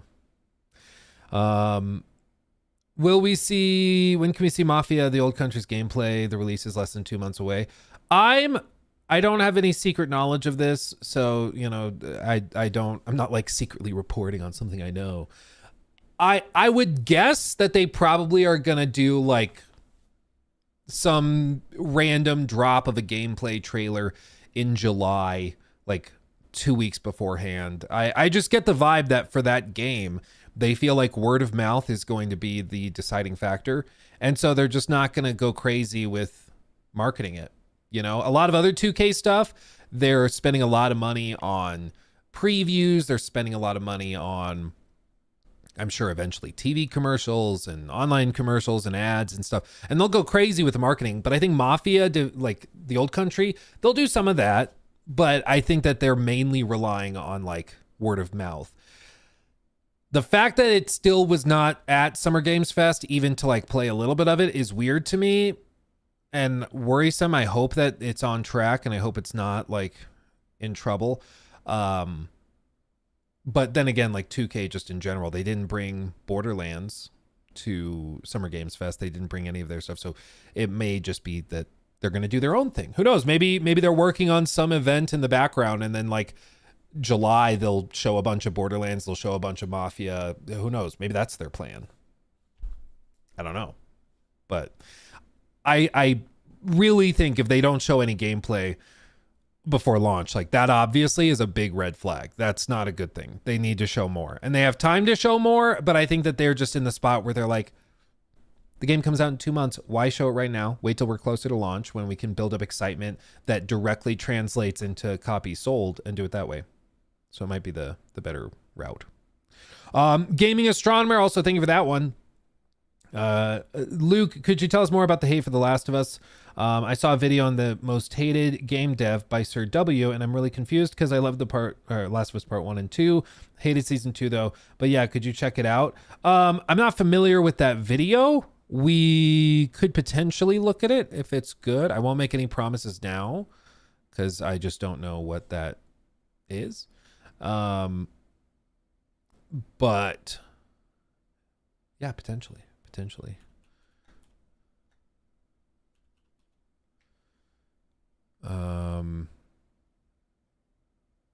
Yeah, it's 15 minutes. That's not long. That's not too long. Yeah, no, that's interesting. We could probably check that out. Let me get through the other stuff we've got first, and then if we have time, we can circle back to this because it could be interesting. I saw Neil Druckmann walking around Summer Games Fest. So he's out there making moves, literally from booth to booth. And I think, I'm not totally sure, but when I walked past him, he was headed to the Crimson Desert booth. So I think he might have been like, maybe he wants to try it, get some inspiration. You never know. So you can see a real game. How dare you? Was Todd there? No, Todd was not there this year. Todd was not. Todd also historically does not really like to mingle in public. That's the other thing I've noticed. So like you'll see Matt Booty, you'll see like Phil Spencer, Shuhei Yoshida, who's another example? The guy from Psychonauts Dev, the main guy. I forget his name. You'll see like those guys, they all just walk around. They're excited to meet Tim Schafer. Thank you, Tim Schafer. You'll see those guys walking around because they just want to try some games. They just want to try some stuff and talk to people and take pictures and stuff. They're very chill. There are some people though that do not walk around. They do not walk around. There's like, apparently Todd doesn't really walk around where the crowd might be. Phil, he tries to, but he just has such a big entourage with him that, he effectively is not walking around. Corey, I've never been to SGF when Corey would have had a reason to be there, so I don't know, because Corey's working on his stuff. So as far as I know, he wasn't there this year. But I don't know. Maybe he would walk around, maybe not. But like Neil walks around. Neil Druckmann. So those guys are all very chill, and it's industry people. It's not like it's just crowds of fans or whatever. But still, there are some people like Kojima. He walks to like the private area where like Jeff and everybody hangs out in the back area, and then he hangs out in there. Like he doesn't tend to walk around much. Yeah, he doesn't hang out with the little people, with the peons, the peasants. He doesn't do that. Yeah, Kojima, he actually just levitates. Oh crap, what's her name? In Expedition 33, she just kind of floats around instead of running. She puts her hands back like this and just floats around. Lune, thank you. I was like, Leah, no. Like, yeah, he floats around like that. It's very interesting. Apparently it's to keep his shoes clean. Yeah. I will give him that. He always wears very nice shoes. He wears those fancy kicks. Yeah. It's very interesting, the dynamics at play within those events. It's always very interesting. The Capcom guys are all just like, they go out, they stand in the crowd, like out in front of the booth, and they just want to talk to people. They're very excited. And again, probably the most excited dude that just seemed like a little kid in a candy store was Shuhei Yoshida. He was like walking to every booth, trying every single game. He's got his like little bags of swag. Like he was just like a kid in a candy store. It was very funny. It was very funny. Yeah. True fan right there. True fan. Do I know when Crimson Desert's coming out? I have a pretty good idea, but I can't tell you. Sorry, not sorry. Okay. I want to talk about this real quick. We have to circle back to this. New segment. You thought it was done. You thought it was over. You thought they were moving on, maybe delaying it, but no. No, my friends. Sony is doubling down. They're doubling down. In fact, they are right on the edge of delusion. Like, some of the stuff we're about to hear, you're going to go, what? There's no way that this is true. Oh man, it's pretty remarkable. Yeah, so the future of Marathon after last month or so feels rather unsteady. Indeed. But in a new SIE presentation, Sony is reinforcing that it's an important game in its lineup, and it's projecting confidence. Okay.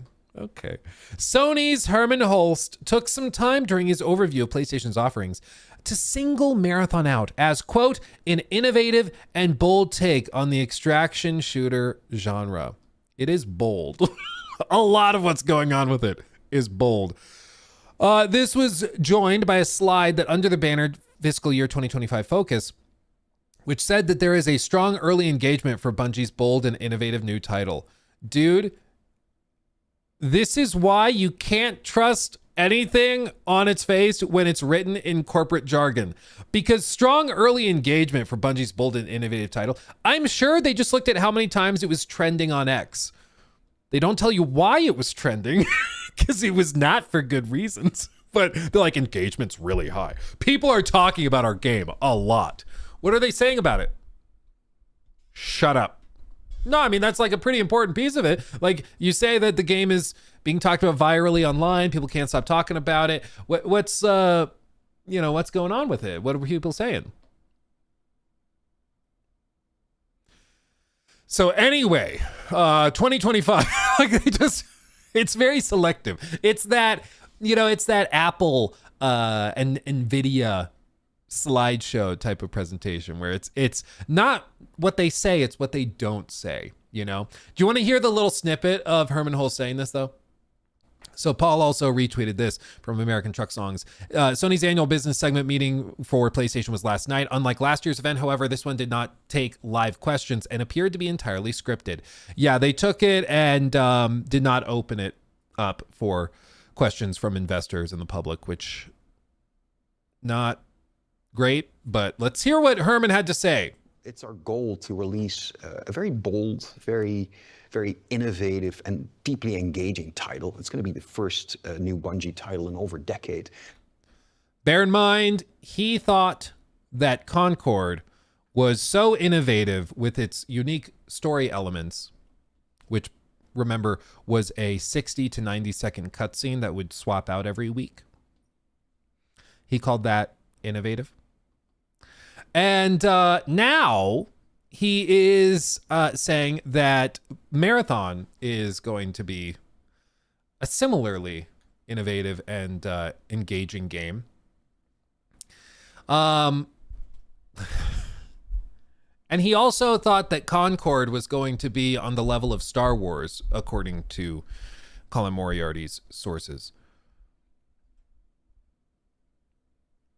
I think he's smoking straight copium, dude. Like this, it's either like he's just lying or it's straight delusion. But this is your brain on nonsense, okay? Like, Bender the Offender donated $10 through Super Chat. Thank you, my friend. That conspiracy theory about Sony not delaying the game on purpose so they can take over is becoming more of a reality with every new article. Yeah, it definitely feels like it. Again, we first threw it out as like kind of a half joke, like maybe they're intentionally letting this fail so they can fire all of Bungie's executive team and not have to pay stock options. And then they have an argument in the inevitable lawsuits to be like, no, we gave them the chance. They screwed it up. So we don't have to pay them anything. And we're cutting ties. That very well could be part of the strategy at this point, because I think, you know, they're in a rough spot for sure.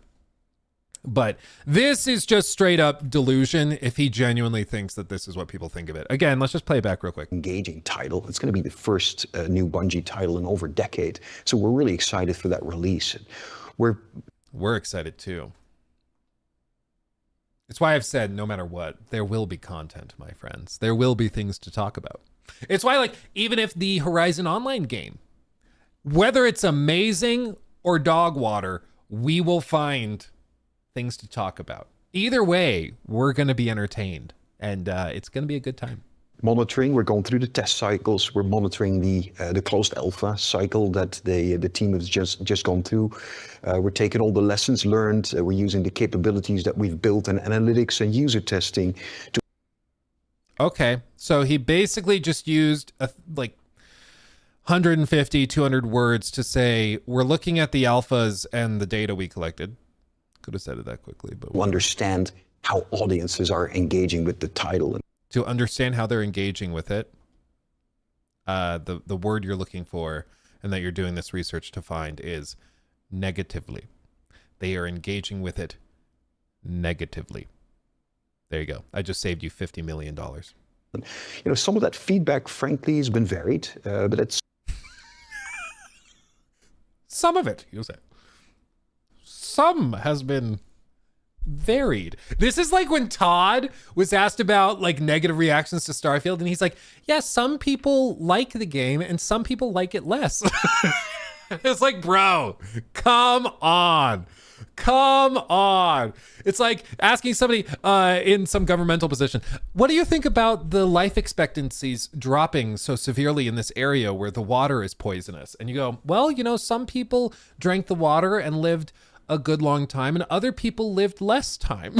It's like, technically you're right, but you're wording this in a way that's like really kind of slimy, you know, like, you know what you're doing. Yeah. And I understand, Luke, it's investors. They're investor facing. It's investor. So they're trying to like frame it more positively and spin it. And that's just what these things are. Yeah. But I think that you have a fiduciary duty to not just totally bullshit your investors. Sorry for the language. I don't know of another term that would be appropriate.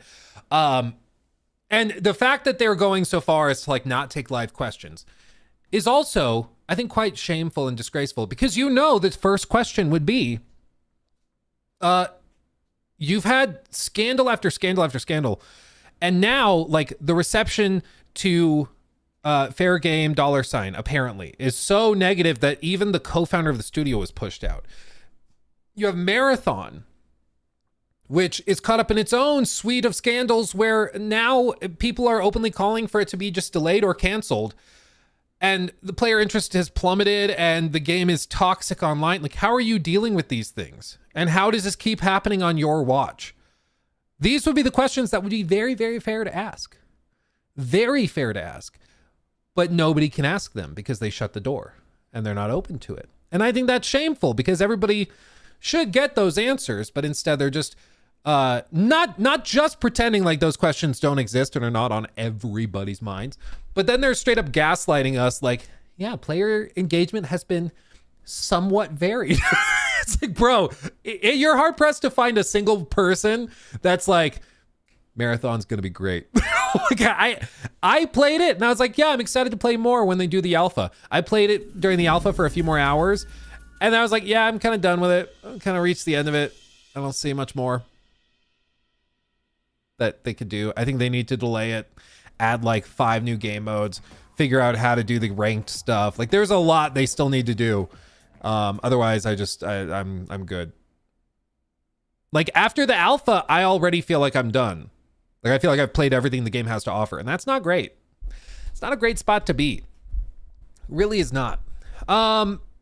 Let's see, real quick, pause. Potato Wrestler, thank you for the 1,000 bits. My goodness. Don't you think the reaction some people had to the Xbox showcase was really weird and shows how much of a bubble they're in? Of course, Call of Duty will be their big reveal. It's the biggest game in the world and more people will play it in 1 month than all the other games showed combined ever. No, I think you're right that it is the biggest game and it's going to be played and generate more revenue and all of that. But I think people are also okay to voice their opinions. Like all you can really do is voice your opinion. And if your opinion is that that was a lame game to finish the show on because it's kind of presumed and assumed that every year there will be a Call of Duty game. So why is that your one last big reveal? Like if that's your opinion, you should voice it. And if that becomes the overwhelming voice online, that's indicative of something. You know, I think Call of Duty fans were always going to play Call of Duty, whether it was revealed at the Xbox showcase or not. They could have done a standalone event with the trailer drop and it would have been fine.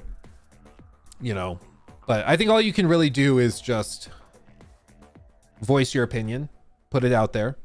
And Derek Jackson donated $10 through Super Chat. Thank you. It's like one meme, where if you ask questions you're going to get tossed out a window. You don't want to be the one asking that question. In some cases, sure. Like I told you guys that I found out through a grapevine of discussions that I was told if I wanted more access to a particularly large gaming company for more opportunities, let's say, they said I needed to support the brand. Effectively telling me like, you need to stop like going hard on executives and like the brand when we screw up. You need to be more of a fanboy if you want access. And they, to be clear, they did not say this to my face because I don't think they would ever say something that blunt to your face. But I heard this from somebody asking about me not being at an event.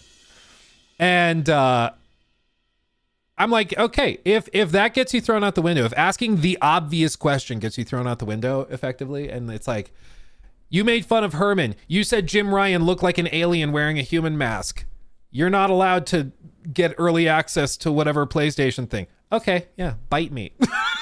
Come at me, bro. I don't care.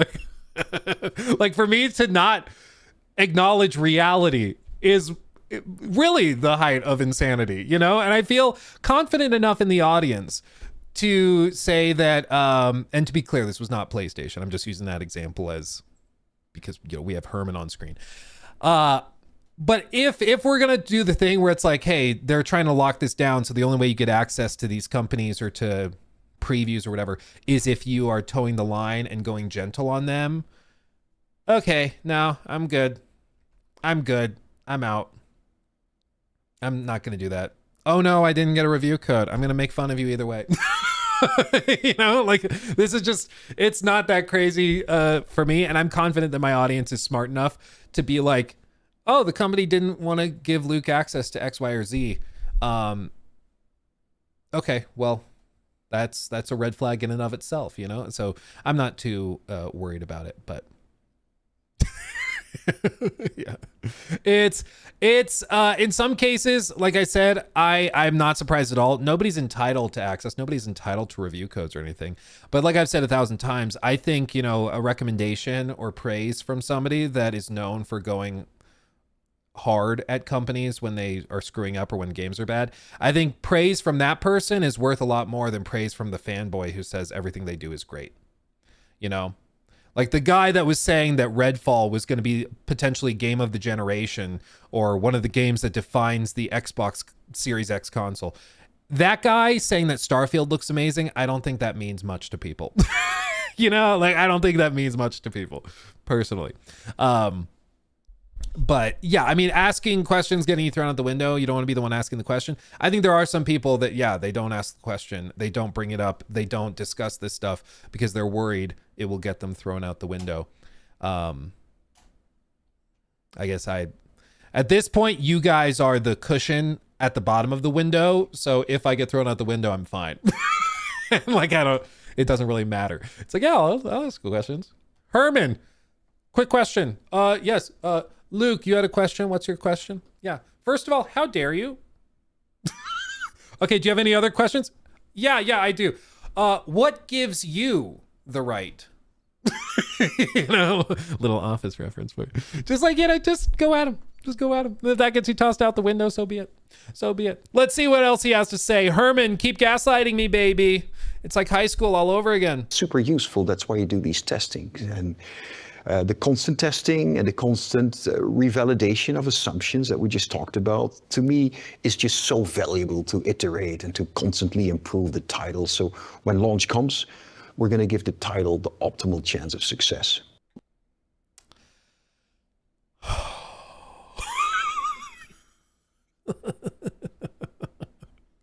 So we're going to continue iterating and listening to the feedback and stuff. It's like, bro, the feedback is unanimous.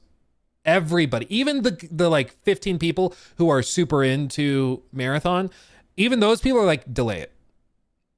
Because even they are like, there's not enough at launch for it to pop off. And if it does not pop off at launch, the odds of there being significant, like a significant player base drops significantly. Like it's very hard for a game, a live service game, to start low and then climb steadily. Like that just, it's very rare that can happen. It can, but it's rare, especially for a game this visible.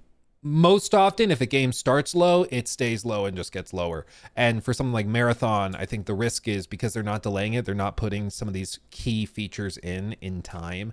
Like the ranked mode, who knows if that ends up being there at launch. And the fourth ship, which they say is not there at launch. There's all sorts of things like that are just going to be real hindrances for it. And, you know, maybe they can work it out, maybe they can recover, and maybe this will be a prime example of there's no such thing as bad press, but I kind of doubt that. He continues on.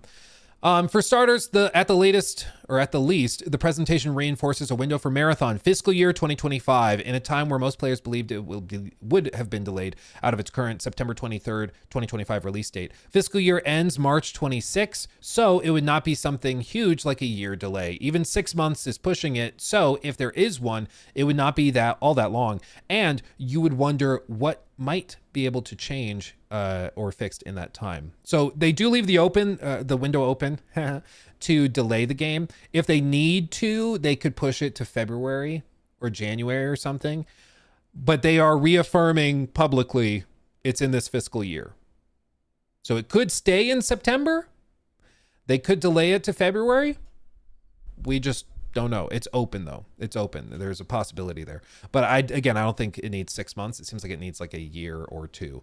That leads to the next aspect of this, the supposed strong engagement. Sure, there's been strong engagement, but that consists of a lot of negativity about its gameplay reveal, then an overwhelming sense that the closed alpha was underwhelming, then an industry-wide scandal where it was revealed that plagiarized art had made it into the game's pipeline over a number of years and had ended up in the game itself. So yes, there was engagement.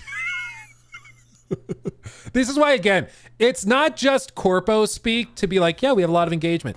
I think that crosses the line into deception. It's lying by omission. It's not just like, oh yeah, we're framing it a little way. Tony no, they're lying. Donated $10 through Super Chat.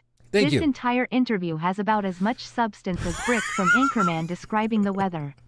I love lamp. I love lamp. I love carpet. I love carpet. I love lamp. Yeah, you're right. That's basically what this is. Thank you for the 10. And I agree. It's just nonsense. But this is where, again, to frame it as strong engagement, that to me crosses the line out of corpo speak, just down into straight deception. If you were an investor who's kind of passively aware of what's going on, I think you would look at this statement and get a very different idea of the reality around Marathon than what the reality is. You would take that as like, oh, people are talking about it. People are interested. Okay. And if that's the perception when that is not the reality, that gets into lying by omission, in my humble opinion. Either Sony's completely divorced from the online conversation surrounding Marathon, or they see where things are headed and feel forced to project strength regardless. Saying nothing about Marathon or waffling on it here would do nothing to help them or the game, so of course, yes, you say you believe in the game, even if you're dancing around what's actually happening by bragging about engagement. But internally, even Bungie is extremely concerned about where things are and where things are going from here. Yeah, I mean, it's either way, it's not a great thing. Either they're aware of how things are going and they're lying and kind of lying by omission about it, or they genuinely think engagement is high and they think it stands a really good chance, which is almost worse. That's almost worse. That's really bad. That's really, really bad. Because then they're not just like lying and being malevolent in that way. They're just incompetent, which is also not great. They show this little chart as well. So they have the live services, build foundation and strengthen capabilities chart. So they have, the show, Destiny 2, Helldivers. They have Marathon launching in this window and then Fair Game $sign launching at some point, after that. The chart of Sony's live service prospects is bleak. There's no real getting around that. It considers its eternal baseball game, The Show, a live service.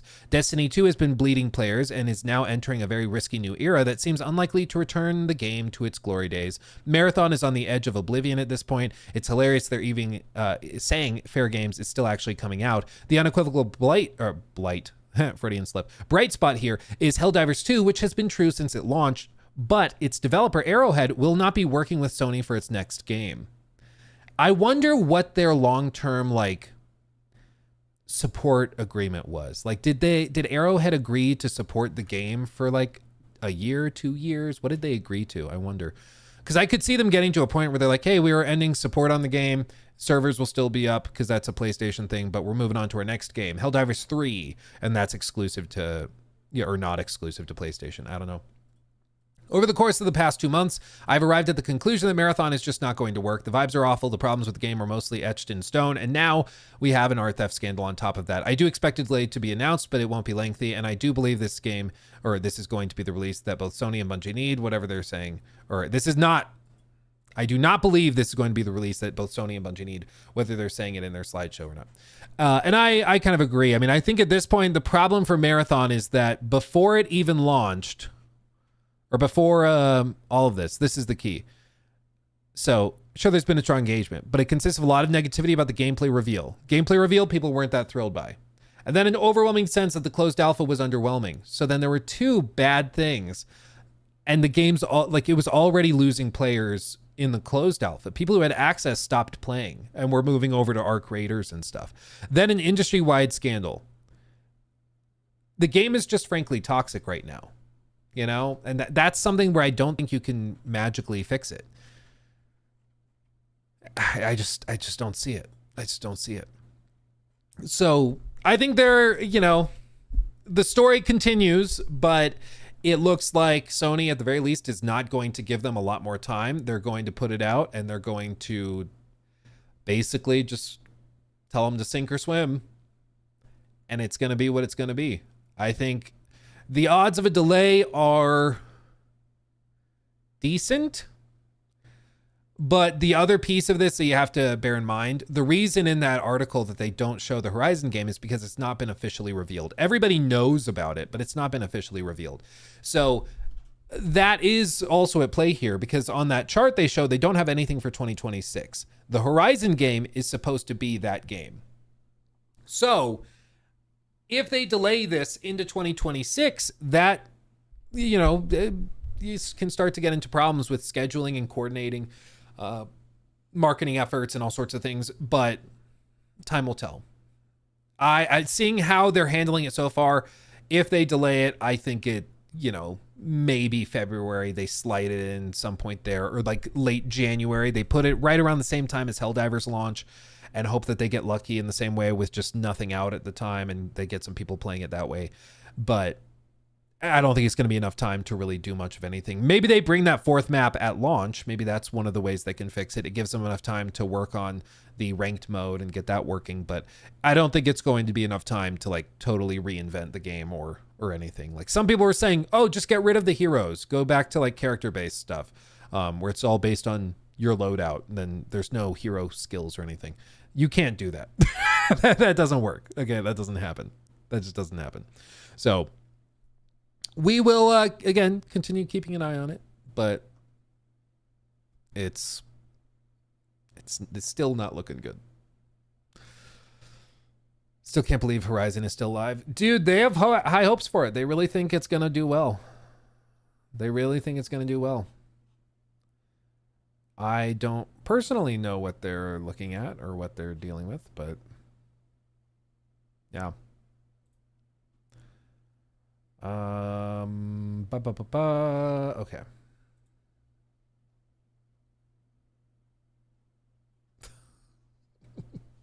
Some of the memes you guys post in the Discord are insane. Okay. Let's see. Cool. Thank you for the 2. Bungie is going to shut down by Sony's Marathon is trash. I mean, if Marathon actually does fail significantly, they are definitely in massive trouble. Death Proof. Jason Schreier called Yang Ya a provocateur. Really? That's funny. Because I think Yang has tried really hard to become like, not quite an industry insider, but like I think like, well, a voice actor. Like that I think is where his real passion lies, is as a voice actor. So I don't know. That's surprising. But I guess if you look at Yong's channel, a lot of it is like, so this is like outrage content or stuff, which, to be fair, we have a lot of that too. I mean, I'm outraged about a lot. I'm so mad. I'm very angry. And apparently I don't support the brand. Oh man. But who knows? I don't know. That's surprising. Where did he call him a provocateur? Because when I hear provocateur, I think of somebody like oh crap, what's his name? Sam Hyde. Like I think of somebody like that. I don't think of Yang Yeah. But I don't know. Asmon, I like that would not surprise me if Jason called Asmon a provocateur. I could see that. I'd be like, yeah, I could see Jason Schreier calling him that. But Yang, I don't know. That's just surprising. I don't know.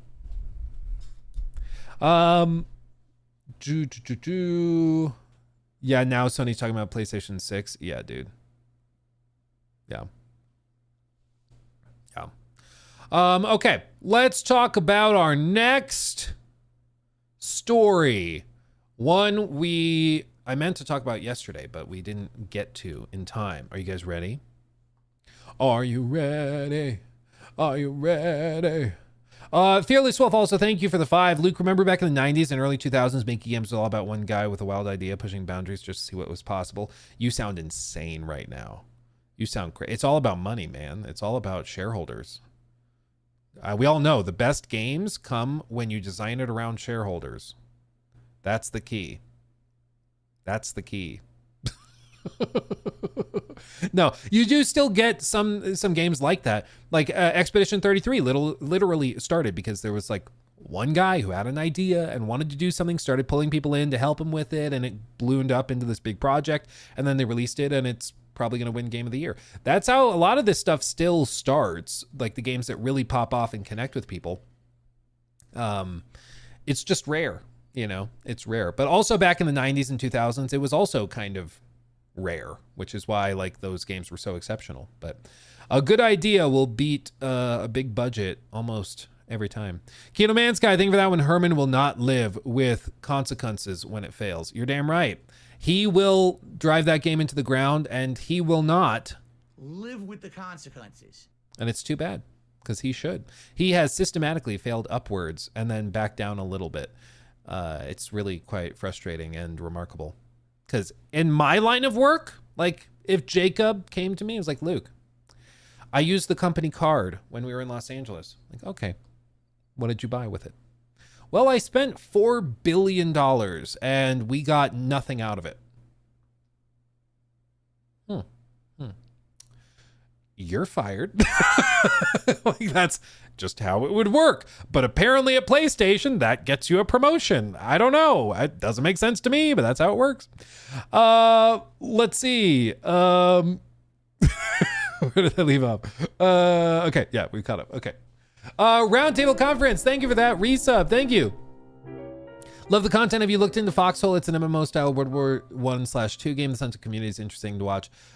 Since every tool a player uses is player made using respawns or including respawns.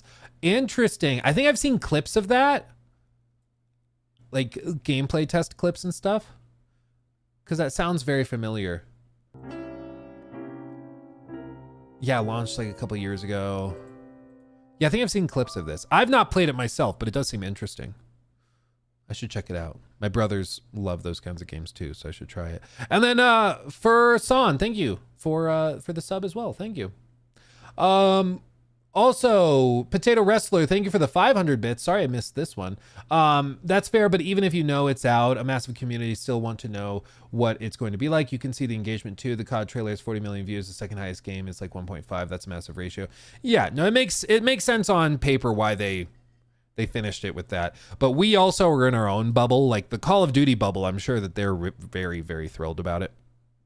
And so the Call of Duty bubble is hyping. They're like, yeah, of course they finished with that. That was amazing.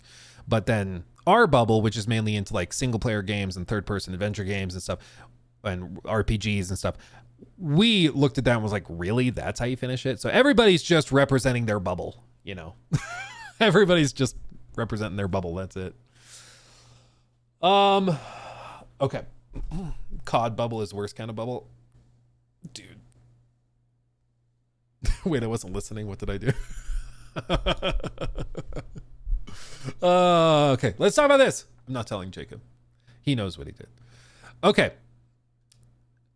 New segment. I'm gonna be a dad.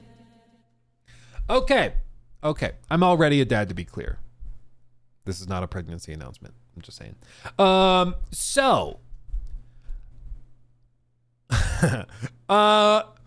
So this was not on my bingo sheet for this week. I did not see this coming, but there are rumors being put out by Multiplayer First, and they'll explain where they came from and where this started, because it actually started with the Polish podcasters Rock and Boris. And, Spark notes, there's a rumor that The Witcher 3 is going to get new DLC next year. What? Yeah, apparently. Let's see what they say.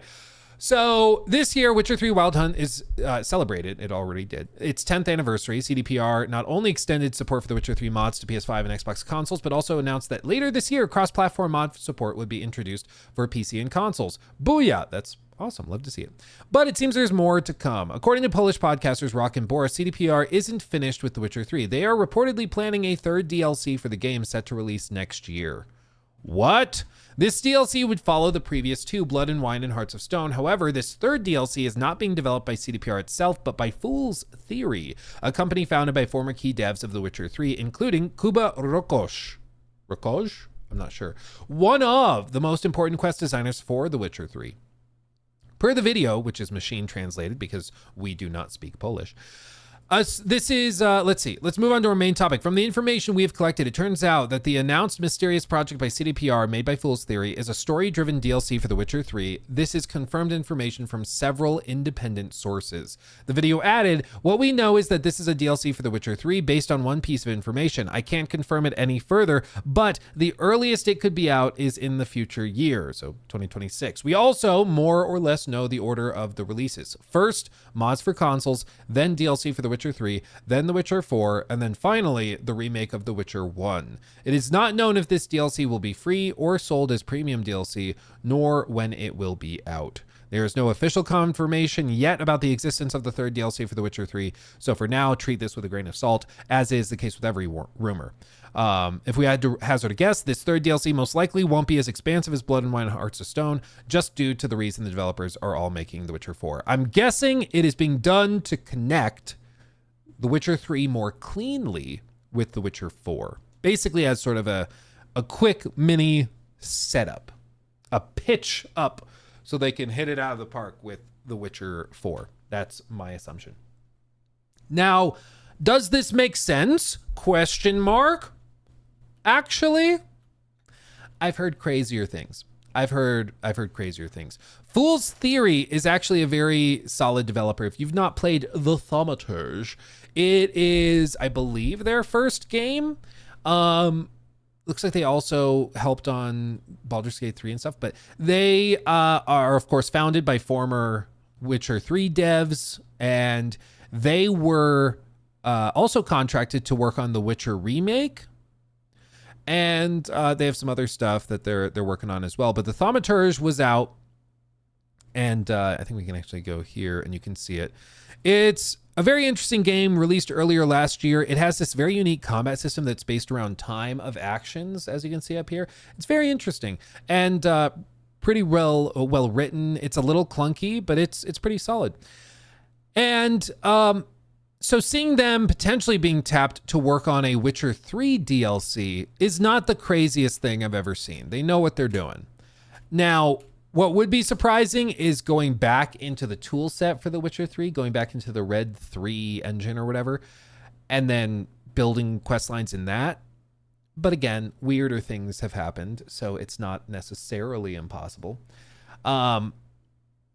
But what I think, again, this perhaps is it's sort of like get familiarized with the Witcher world, because there's founders of the studio that worked on The Witcher 3, sure, but there's a lot of people that work at Fool's Theory who did not work on The Witcher 3, who got hired after the fact. So they perhaps are like seeing this as a way of easing the team into the world of The Witcher, since they're going to be working on The Witcher 1 remake in full production after this. So it's kind of like get the team working on the DLC, get familiarized with it, build some assets, get familiarized with the writing and all of that. It also is an excuse for CDPR to share a lot of narrative details with the team about The Witcher 4 to set up The Witcher 4 with this DLC. And here's the other piece that's uncomfortable to talk about, but we have to acknowledge it. The Witcher 3 is a decade old. We are officially old, ladies and gents. By the time The Witcher 4 comes out, it will potentially have been like 12, 13 years since the last game. Like, there were people who were toddlers when The Witcher 3 came out who will be entering junior high and high school when Witcher 4 comes out. So of course they never played The Witcher 3. They have no exposure to it other than maybe the Netflix show. Starts to make sense why they would want to reintroduce people to The Witcher 3, right? Starts to make sense. Like you want to reintroduce them in the right context, right? And this is the same thing that's going on with a lot of different IP. It's the same problem for like Elder Scrolls, where it's been so long since those games that you have to kind of reintroduce the younger generation of gamers, not reintroduce, but just introduce the younger generation of gamers to this thing that they're gonna love, but that they never had a reason for trying. And I think that that's a big component of moves like this, is to just be like, hey, go back and play The Witcher 3.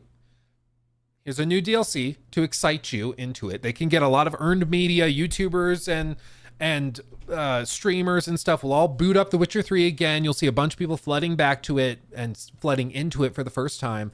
And they'll play it and be like, oh, now I'm excited for The Witcher 4. And you just kind of try to shove the like Netflix Witcher out of the way. And you get to reframe it the way you want to.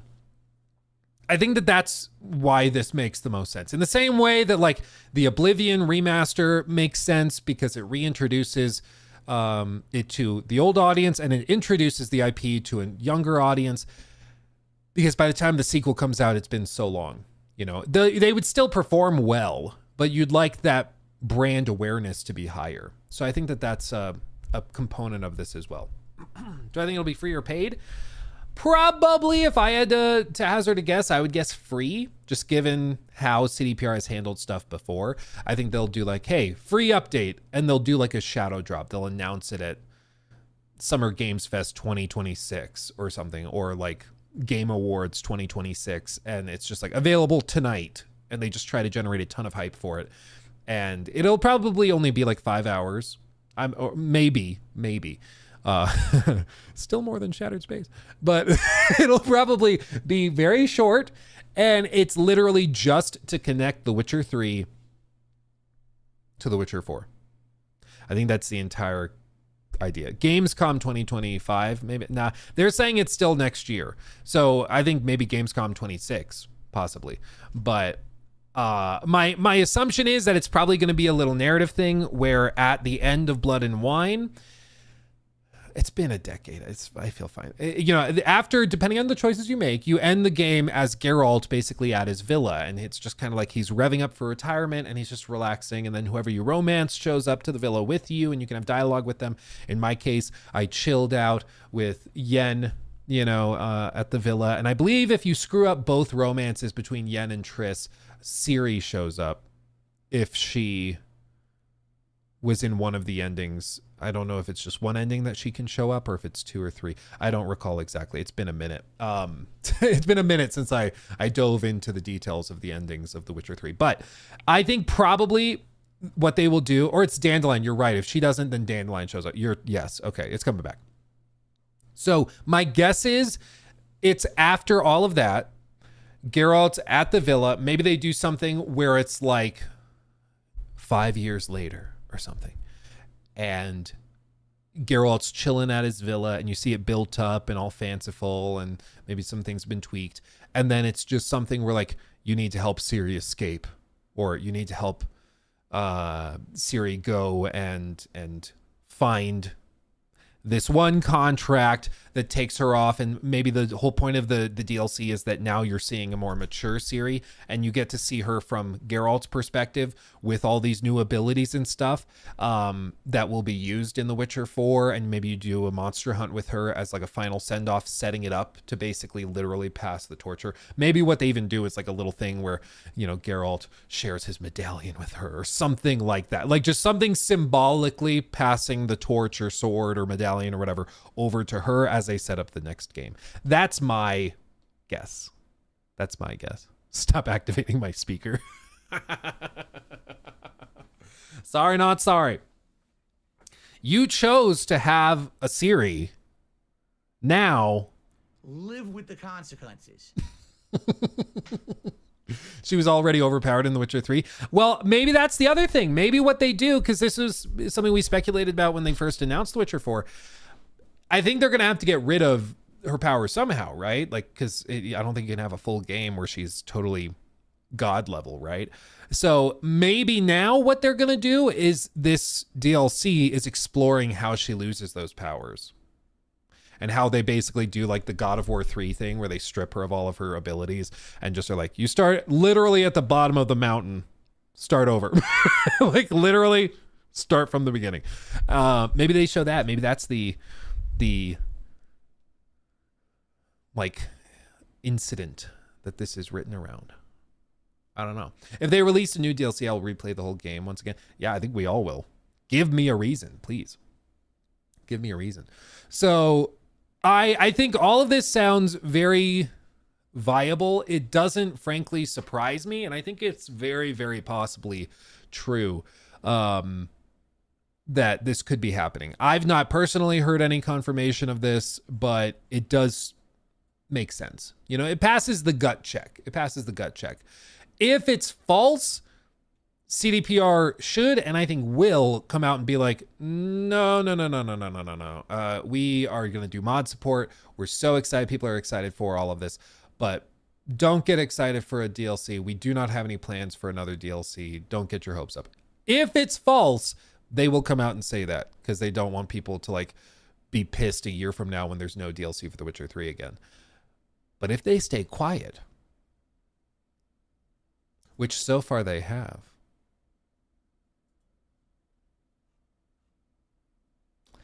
I think that I think that will be pretty interesting.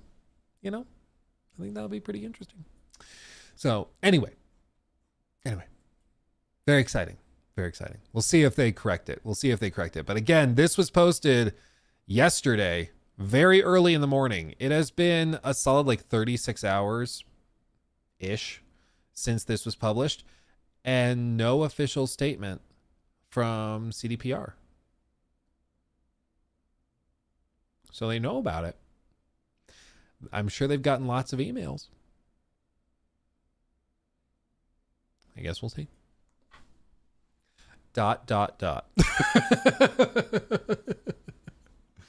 Ooh, baby.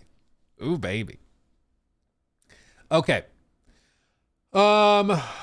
Let's see. Okay, I read that one.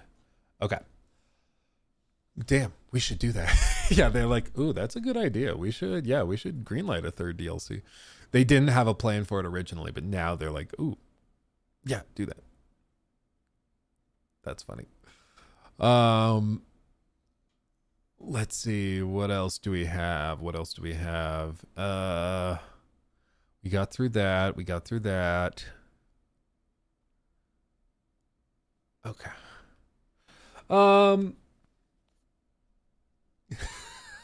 That's the song of Mamma Mia. Dude, Mamma Mia. What a fantastic reference. They said they don't comment on rumors. Yeah, but when the rumor is specifically going to potentially damage your relationship with your customers, I think there's precedent for, I'm not sure about CDPR specifically, but there's precedent for other studios especially coming out and just being like, hey, don't get your hopes up for this. Like, that's insane. We're not doing that. I don't remember if it was somebody saying like they're going to shadow drop Fallout 4 early or something like that, but there was something like that where like in 2013 or 14 they were saying stupid stuff like that, and they came out and were like, don't do that. Dude, what? Dude, YouTube knows me. This is exactly my sense of humor. Is Jordan Peterson a frog? Today I'm surrounded by 20 Kermit the Frogs. Do you believe you are Jordan Peterson? What do you mean by believe? I don't know if you're copying my voice or what. That's the circular definition. That's the circular definition. You stake your life. You stake your life on it, and you die. And you die for it. I feel like I'm talking to myself here. Pretty good. That's pretty good. It's pretty good. Oh.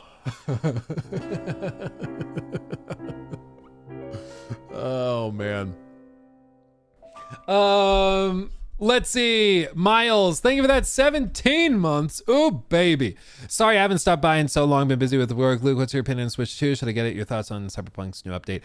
My opinion on the Switch 2 is that it might make sense eventually to get it. Right now, I don't think it does.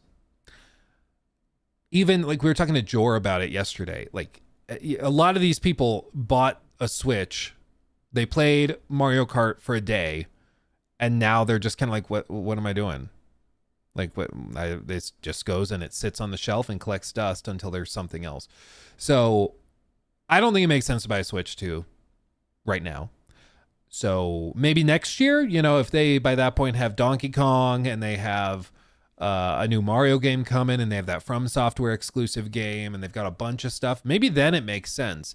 But as of right now, I don't think it makes sense. And for a lot of people, it'll never make sense. But I think right now, even if you really like Nintendo games, I just don't think it make sense. I don't think it clicks. As for Cyberpunk running on it, it apparently looks really good and is really, really well done. So I am not, I've not laid hands on it myself. I've not touched it myself, played it myself, but it does seem like people who have are very impressed with it. So yeah, I think we're going to see some really solid optimization for the Switch 2. But I just haven't. I still just don't think it makes sense. Like it's going to be solid. It's going to be cool. But again, if you're just playing the same games you've played 15 times, it doesn't make sense as a platform. And I think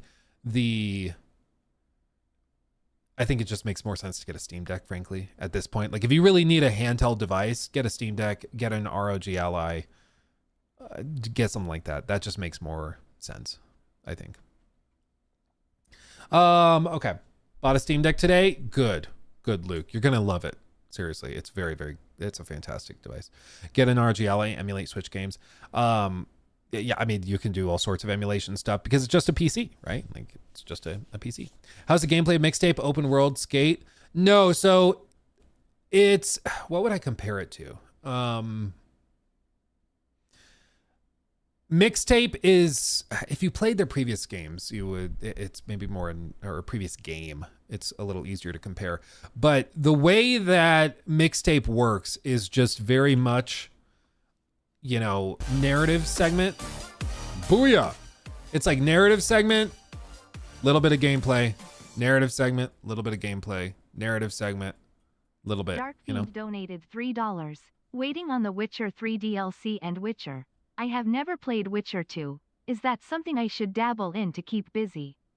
It's definitely worth doing. Witcher 2 is a little bit clunkier than The Witcher 3. Witcher 1 is way clunkier. Like Witcher 1 is frankly tough. It's frankly tough to go back to that. It's aged aggressively. And they even say, I mean, the devs even joke about that. They're like, yeah, with The Witcher 1, we were just trying to figure out how to make a video game. Witcher 2, we were trying to figure out how to make like a good Witcher game. Witcher 3, we were trying to make like a really good Witcher open world RPG game. Like Witcher 1, they were just shocked that it even worked. But yeah. Any news on the Witcher 1 remake? They say it's not coming until after Witcher 4. That's what these podcasters said, which would put it like 2028, 2029. So that would surprise me. I was expecting Witcher 1 remake before that, but maybe they think that once Witcher 4 pops off, there will be people who just want another fix of it, and that's where it'll do better. So maybe that's the goal. But if it really is going to take that long, it's kind of a bummer. Microsoft canceled their first-party handheld and focused on software. Yeah, I did hear that. Oh, excuse me. Thank you for the 5. But yeah, I did hear that. They apparently are just totally walking away from it, and now it's just canceled. Before it was postponed and delayed indefinitely because they were working on the software. And then after the ROG Ally announcement, I think they're just going to move away from it, and they're just going to do what they were doing before, focus on third-party partnerships for hardware.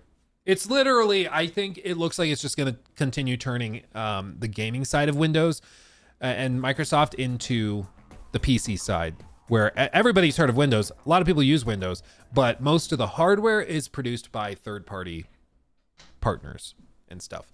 Like most of the computers, the overwhelming majority of computers that run Windows are on hardware that Microsoft does not touch. They have nothing to do with.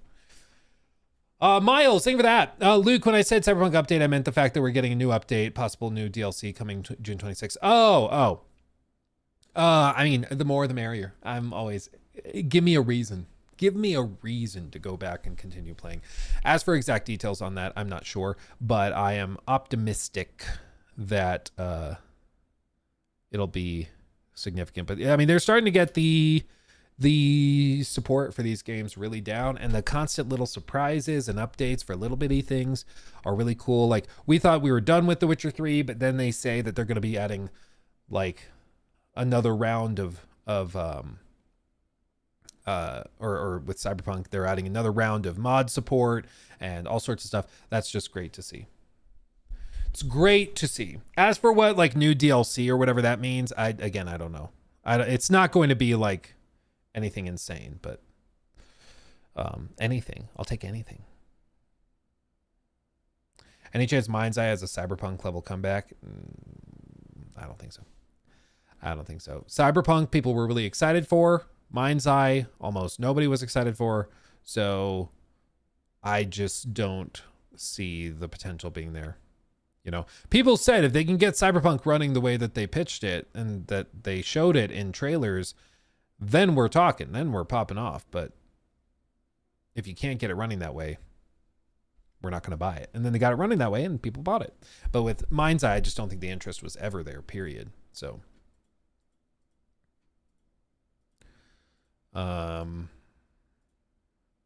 let's see.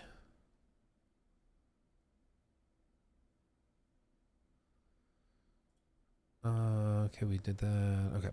Okay. Let's see. I saw that one. Let's see. I read that one. Oh, the mixtape thing. That's what I was talking about. Yeah, but the gameplay for mixtape, just to be clear, it's like narrative section all through this chunk.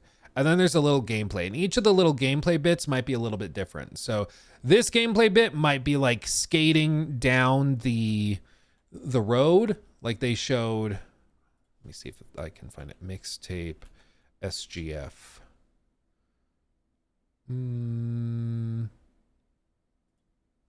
What are we doing? Like this. So the first little bit might be a gameplay bit like that where you're riding the skateboard down the road. I think they show it again. Yeah. So like this is how the game opens. This is what we saw. We literally booted up and played the first 30 minutes of it. And so this first little bit is like right here and it's skateboarding. Yay. And then there's a narrative section where they reach the bottom of that road and they go into like her childhood home and like, we need to hang out for a little bit. Otherwise my dad will search my bag and find the booze we brought or we're going to bring to the party to say goodbye to all of our high school friends or whatever. And so then there's another little gameplay section where you're walking around and maybe just like, it's like, I don't know what to say. We'll say exploring.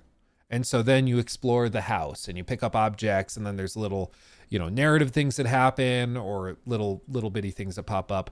And then, you know, another narrative bit and then it cuts forward and you have a sequence where you're riding down the street in the shopping cart like that.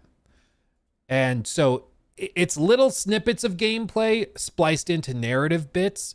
And again, we only played the first 30 minutes, but the game is only like 4 or 5 hours long. They guesstimated like 4 hours long. So it's going to be pretty tight.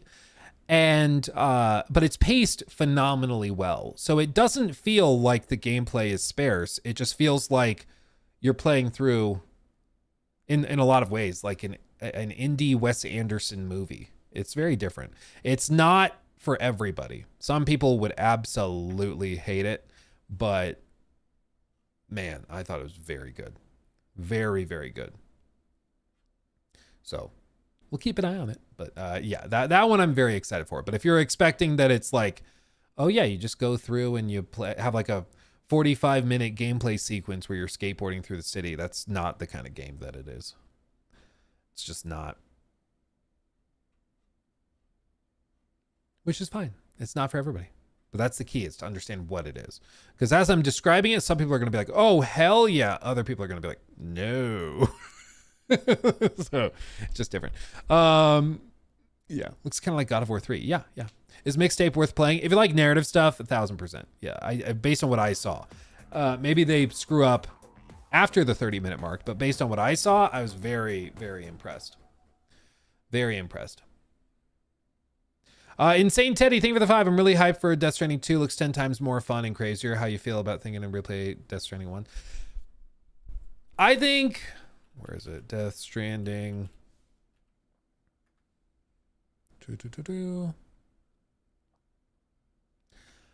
I think Death Stranding 2, after seeing some more of the stuff they showed at Summer Games Fest, I do think this is going to be a game that does a good job of winning back players who fell off with the first game. Because there were a lot of people who played like maybe 5 hours, 10 hours of the first game. And then we're just like, I'm good. I think this game is going to do a really good job of bringing those people back into the fold, because I think a lot of the stuff like the action, or even just mechanically, a lot of the littler stuff like this with like mudslides and weather events and avalanches and things, that adds a layer of complexity that I think people will be really excited for. If you just hated Death Stranding, this is not going to magically change that. It's still Death Stranding. I mean, look at it. You know, like, it's a Kojima game. It is Death Stranding. But I do think it's going to do a very good job of bringing back people who are interested in it at the outset. A better map too. That's going to be great. So I think it'll do well. Do I think it's going to like pop up and sell 10 million copies in the first 2 days? No, but I think it's going to do pretty solidly.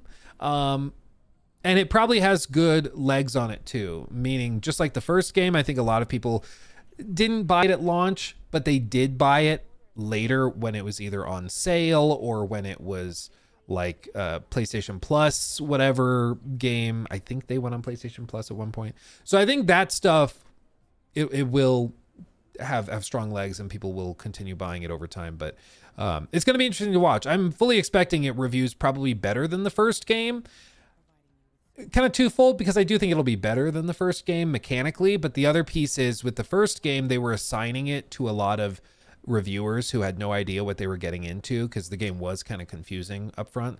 But now they're going to be giving it to a lot of fans of Death Stranding, the base game, to play and review, and those people are much more primed to review it highly. So I think you'll see a pretty high Metacritic score. Exact number wise, I don't know if it breaks out of the 80s, but probably high 80s would be a safe bet. The first game, people kind of forget it didn't have, like, it didn't connect with some people at all. Some people thought it was really, really rough, but it had like an 82, which is a solid score. That is not a bad score. That's a good game score.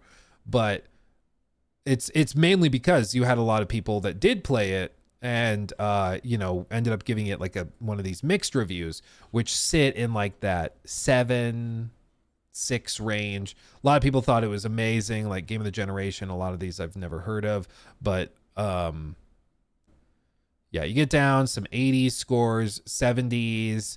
Mysterious Epic has its moments, but can't carry the weight of expectation. World unbridled ambition, imagination, but also pretentious, contrived, and frequently quite dull gameplay. Whew, it's getting hot in here. Whew. True gaming. We will all remember Death Stranding, the game that was brave enough to oppose the norm, but in the end, it falls victim to its high ambitions as it struggles plenty due to numerous pivotal decisions in storytelling and gameplay. And I think this game will do a good job of converting these like 7s into like 8s or 9s. I think a lot of these people who are frustrated with gameplay stuff will try Death Stranding 2 and probably end up liking it a good bit more, because they're adding a lot of things that the first game did not do well. So it's going to be interesting to see, for sure. But I think it's going to be good. Yeah. Daniel, thank you for the 5 thoughts on Dying Light, the Beast. Have you seen the 20-minute gameplay? Yeah, I mean, I think it looks really solid. I think it looks really good. As for whether we do like a video on it, I'm not sure, but I'd like to. It does seem very interesting. What the hell is this headline? What? PC Gamer. Gooner Game of the Year Stellar Blades mods are 41% smut, ensuring gamers will never see the light of heaven. What? I just like saw it. Oh, okay. Interesting. Also, Jez Corden is reporting out that new code strings attached to Xbox Game Pass suggest a price increase may be evident or imminent. this would not shock me at all. They're about to raise the price of their core games to 80, like, you know, Outer Worlds 2. And so it wouldn't shock me at all if they raised the price by like $5 across the board.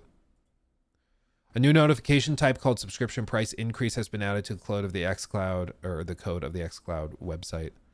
Yeah, they're definitely raising prices again. Xbox Cloud Gaming currently costs $20 a month as part of the Ultimate Bundle, provides access to hundreds of these games.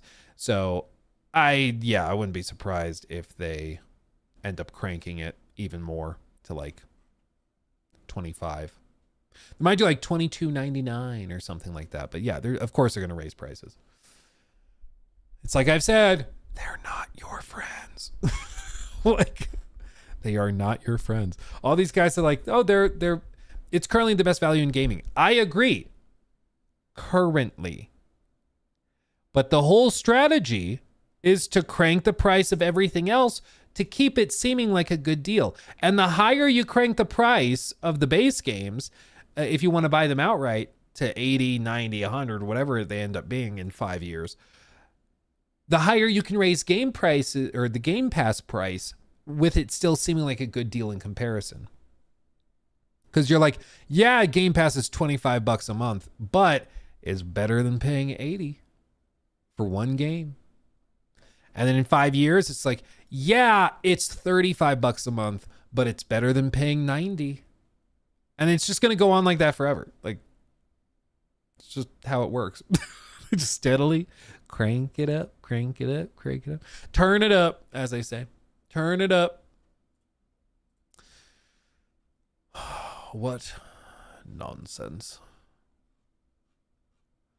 I don't even know what to call this. What to call this segment if we were to do it. Eve feed hands. Some of y'all need help. Straight up. Straight up. Jesus Christ. I guess this is funny. New segment.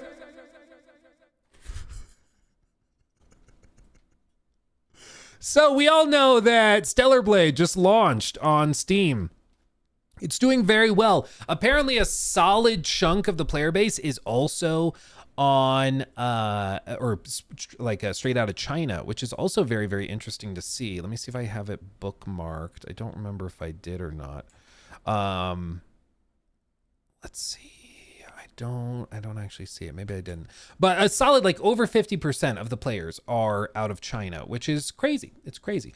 But the player base is growing. It's doing tremendously well on PC, selling many, many copies, hitting, I think yesterday it was at one point over like 180,000 players, which is wild. Absolutely wild. But one of the things you can expect from a game like Stellar Blade launching on Steam is, of course, mods. And it doesn't take a genius to figure out what kind of mods will probably be popular with a game like this. So I figured we could look at some of them, but some of these are absolutely unhinged, okay? Like, some of them are just weird. Some of them are quite wholesome and totally fine. Like, that's whatever. Like this one has a cool cybernetic sword that you can add to the game. That's cool. The fact that they already added to this game is genuinely cool. You can add Balatro makeup, which, yes, apparently is the way you pronounce it. I always wanted to say Balatro, but apparently it's Balatro. So that's interesting. That's fine. If you want to play with clown makeup on, that's totally cool. Some of these, just reshade like the edge of blades. Some of them add like fixes for different outfits, which also again is fine and interesting. Some of these are changes to like the actual facial structure of the character. If you want to change it like that, that's fine. This one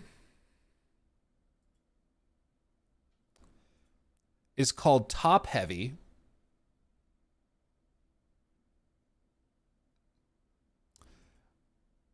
Bro.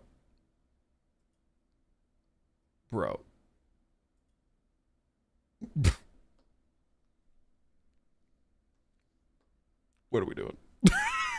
But you've not seen the most insane one. You've not seen the most insane one, okay? Where I learned about this insane mod, okay, was from this article, which the headline I had to read like 4 times before I understood it, okay? Gooner Game of the Year Stellar Blades mods are 41% smut, ensuring gamers will never see the light of heaven. Which that's a good one. That's a good title. I'll give you that. But they pointed out a mod. So you can see here, by intense scientific calculus counting, fully 96 of the 234 mods, 41% of that currently exist for Stellar Blade, are marked as adult. And frankly, some of the ones that aren't marked as adult probably should be. How do you feel about Eve feet hands? Good. Would you discuss this with your grandparents over Christmas dinner? Now you may be wondering, what is feet hands mod? What is this mod? This is, again, the most insane thing I've ever seen in my life. It is a mod that replaces her hands with feet. That's the whole mod. It just replaces her hands with feet. What kind of debauchery is this? What depths of depravity must your mind be trapped within to think Stellar Blade just came out and I'm a modder. I can add a mod to this. What should I add? Of course. Like, I cannot fathom the moment where somebody had this idea. It amazes me. It's amazing. Yeah, that's why we have to wait 1 year for exclusives on PC. Yeah, literally. This is unironically probably why. Ken donated $9.99 through Super Chat. Gooners will rise above the asses. That's true. Yep, they always will. And they will find something even more debauched. Just replace her hands. That's fine. That's whatever. I mean, some of these are just like totally fine. Some of these are totally fine, to be very, very clear. HDR fix, a save file fix, improved rush cooldown stuff. That's all totally chill. But some of these guys, people need some help. Some of these, I'm like, what are we doing? There's a lot of these that I have on my screen right now. I could not in 1,000 years show these on YouTube. Okay, this one's funny. This is the reskin we needed. Yakuza Goromi. There you go. That's a good mod. I'll give him that. That's pretty good. That's pretty good. But yeah, I do think that there is a weird thing going on with some of these companies where they don't want to release on like Steam because they're worried about mods, and they're worried that like the mods will taint, forgive the pun, the like reputation of their game publicly, I think. So they're worried if they put it out there and people will make these kind of crazy mods, that then people will just assume that this is all like what the game is. And that's just fair, I guess, a little bit. But yeah, the Gooners will find a way. Yeah, Gooners find a way. As you said, Ken, the Gooners will always rise above the asses. They always find a way. And part of it is that it's just kind of funny. Some of these mods are not serious. Like, they're not expecting somebody to play through an entire run through like this. But I've paused and wondered. Oh, and this is crazy. This is even with all of the adult content hidden. Okay, so they don't let you view the adult content unless you're logged in. So there's way more utter nonsense that is in here that we can't even see. And I wouldn't even show you. But even then, a lot of these probably should be marked as adult, but still, it's wild. I've pondered doing like a playthrough of a game or like using footage in a video where I just have some insane mod installed and I just don't acknowledge it at all. Like I thought of installing like a big booty Geralt mod and just pretending like I didn't even notice it, and just like I've had it installed forever, that I'm used to it. I thought that could be really funny to troll people, but then I also thought that maybe people would then like think that it was not a joke, and I was like, it's probably not worth doing. What modding site was that? Of course, Nexus. Of course, you can find all sorts of stuff on Nexus. Yeah. Got your April Fool's video for the next year. Oh, maybe we should do it then. Yeah. Just like total nonsense mods installed on some big game like The Witcher and just don't even acknowledge it. Just leave it. That's a good idea. I should do that. That would be funny. Oh no, Aaron, now that you've said a mod turning even to Luke, now somebody's going to do that. Damn it. And then I'm going to have to play through the entire game with that mod installed. Imagine if that's what it was. It was just like somebody found a way to do an AI 3D model scan, whatever, of me. And then you put me in as Eve. And then for April Fools, we do an I Tried of Stellar Blade, but it's just me running around like that. That could be funny. Well, we've willed it into the universe. We'll see if it ever happens. Never doubt the creativity and talent in this community. I'll tell you what. Would play, yeah. Oh man, damn. Have I done the room tour? Yeah, we do one probably once every like year. It feels like, where I go through, show the various collectibles and random things that pop up. Just a straight face swap. That would be a choice. That would be a choice. I find it hard to believe that foot fetishistas, I don't know, would like that. I think that's just a that guy thing. I am choosing very intentionally to not think about it that way, and I'm just going to assume in my mind that was a joke.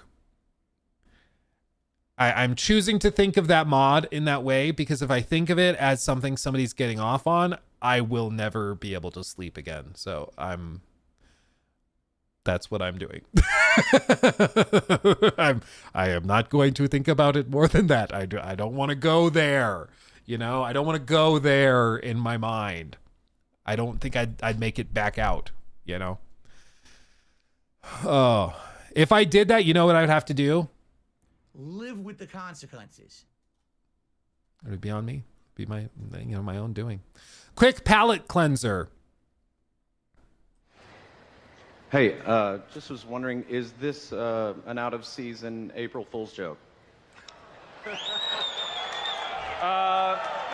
No, it's a fully fledged Diablo experience on mobile, which everybody will get to play, and hopefully which will bring new heroes to Sanctuary, as well as welcoming our community back into it, and something we're very excited about. Because of that statement, they took away the question and answer line the next year. They didn't let them ask questions again. Oh, this has more likes than in the actual game trailer. And you know what's also kind of frustrating though?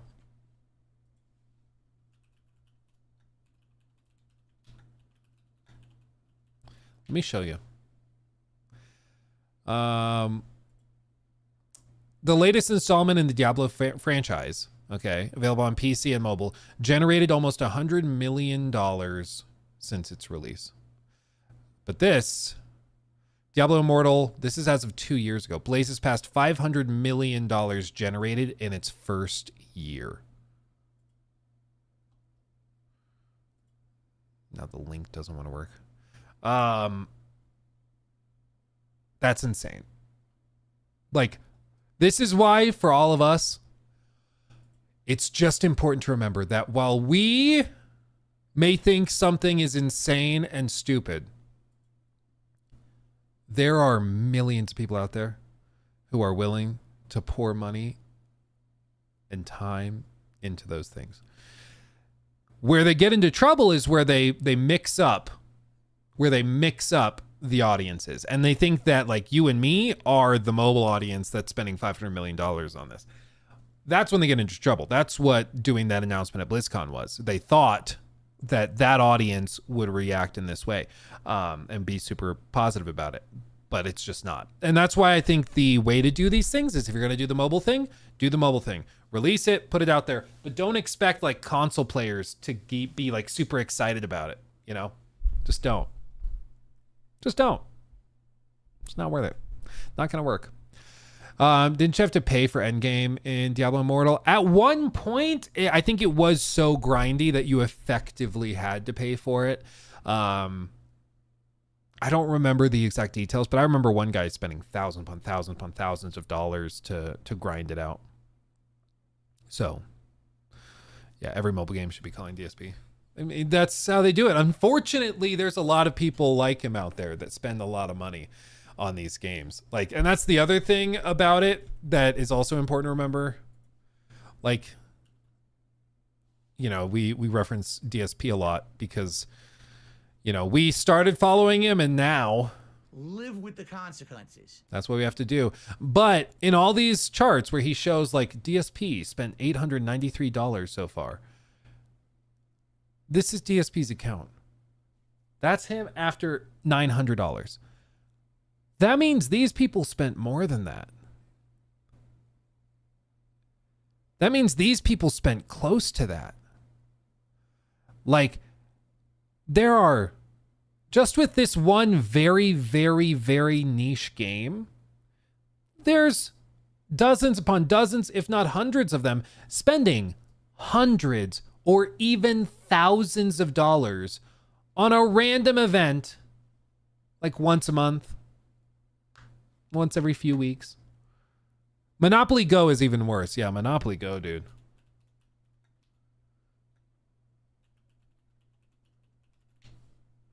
Where is it?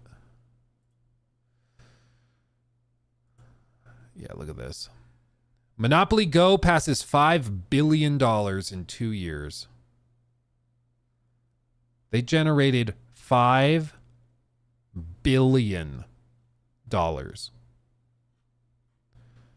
It's a game that's fun, not just because of the mechanic itself, because of who you're playing it with. Like, 5 billion. It's insane, dude. We did a stream clip reacting to a really good video breaking down how they structure this and how they build these games to like appeal to very particular audiences and types of people. And it was very revealing and very good. If you ever are interested, look up Luke Stevens Live Monopoly Go and I'm sure you'll find it. But maybe we do another recap of it because it's just so insane. Like, these companies make so much money, but it's so slimy. Oh my God. It's very shameful in my view. I spent a fair shade on raid passes in Pokemon Go. A lot of people did, I'm sure. That game made a lot of money too. Samuel, thank you for the 5. Yeah, games like Diablo Immortal aren't made for casual gamers, but more for the small portion of whales. Yeah, what they do is they try to cast a wide net and they get a bajillion people in because everybody has phones. And then they try to just bring in, like, they understand a lot of fish will swim out because they're small enough that they can get through the net and they'll get out.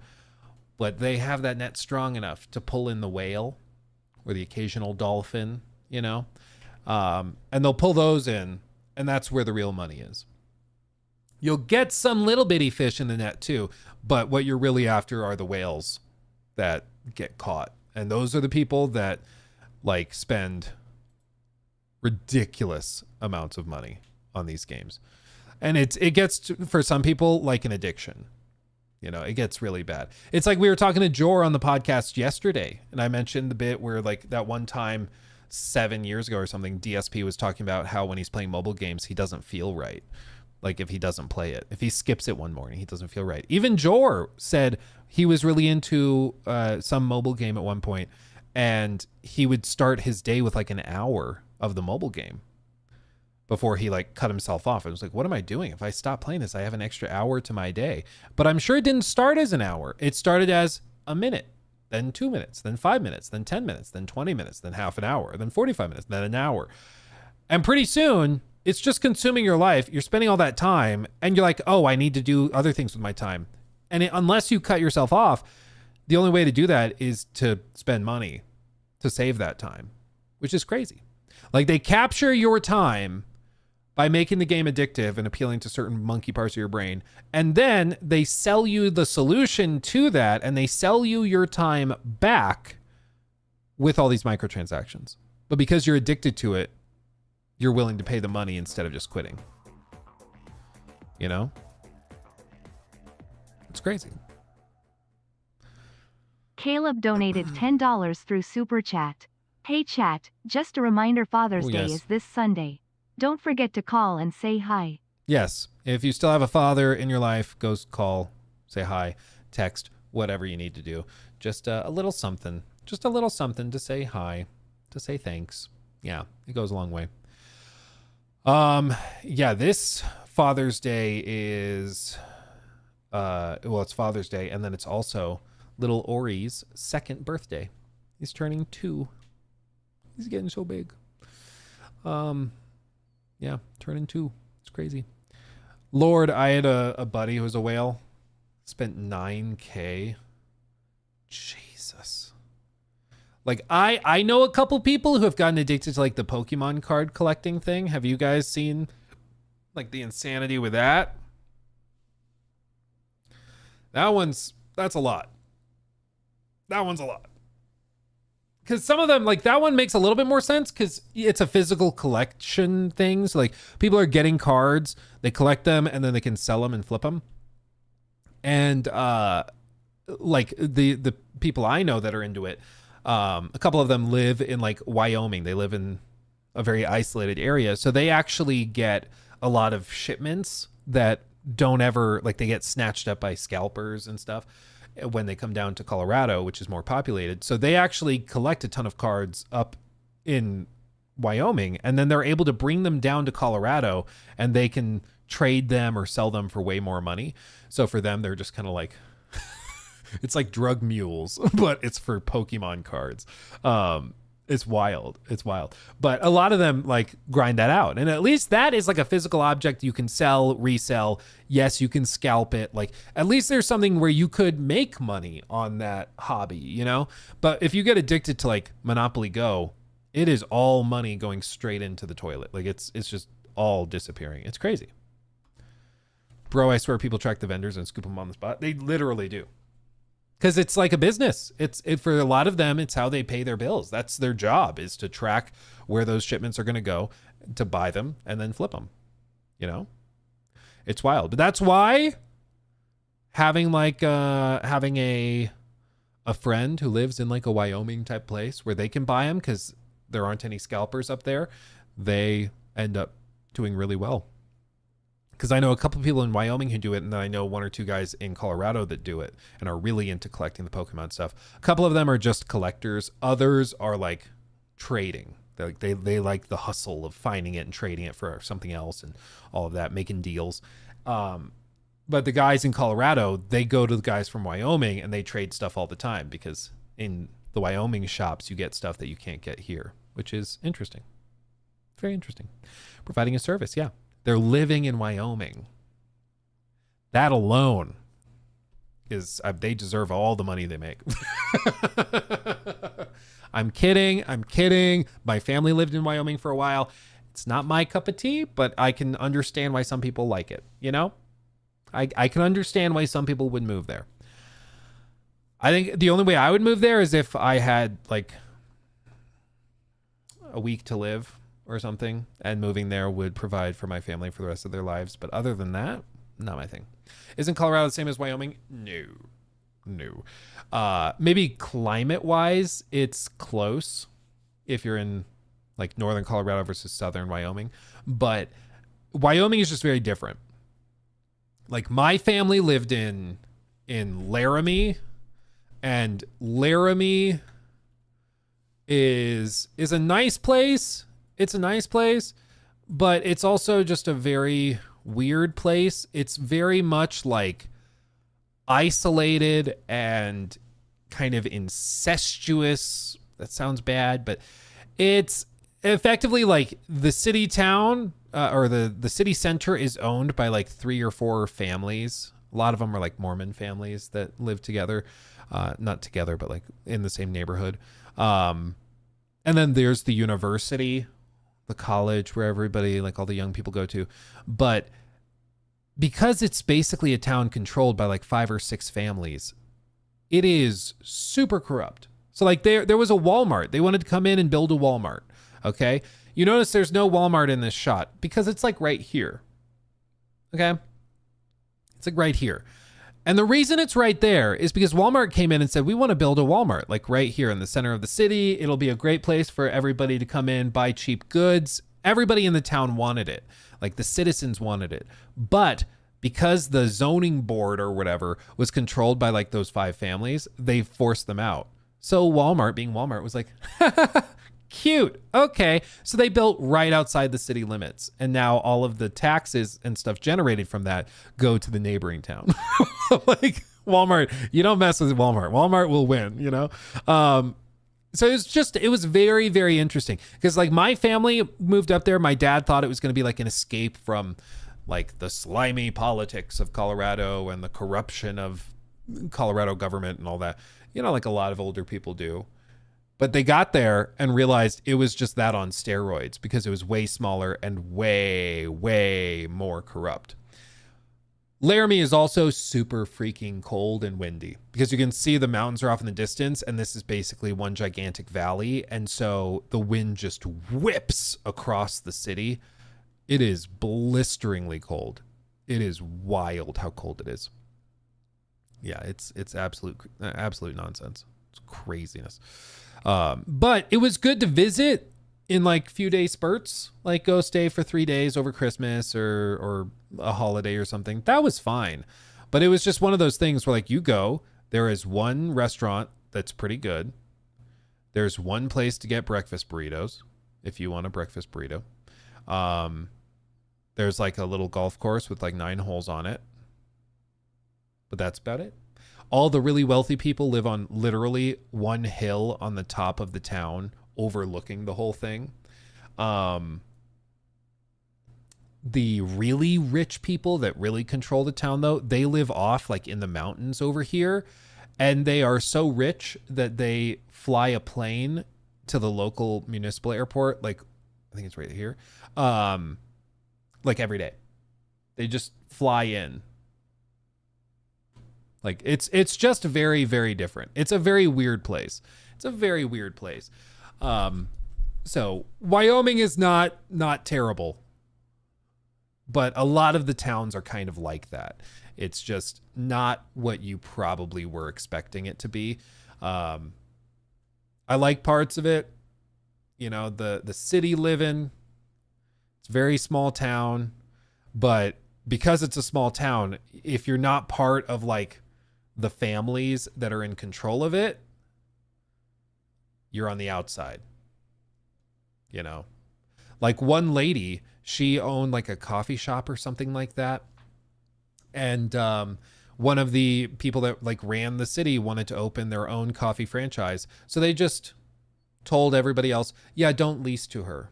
Don't let her run her coffee shop. So she just had her like entire life's work ruined because they decided, no, I want to open my own coffee shop. So just destroy her.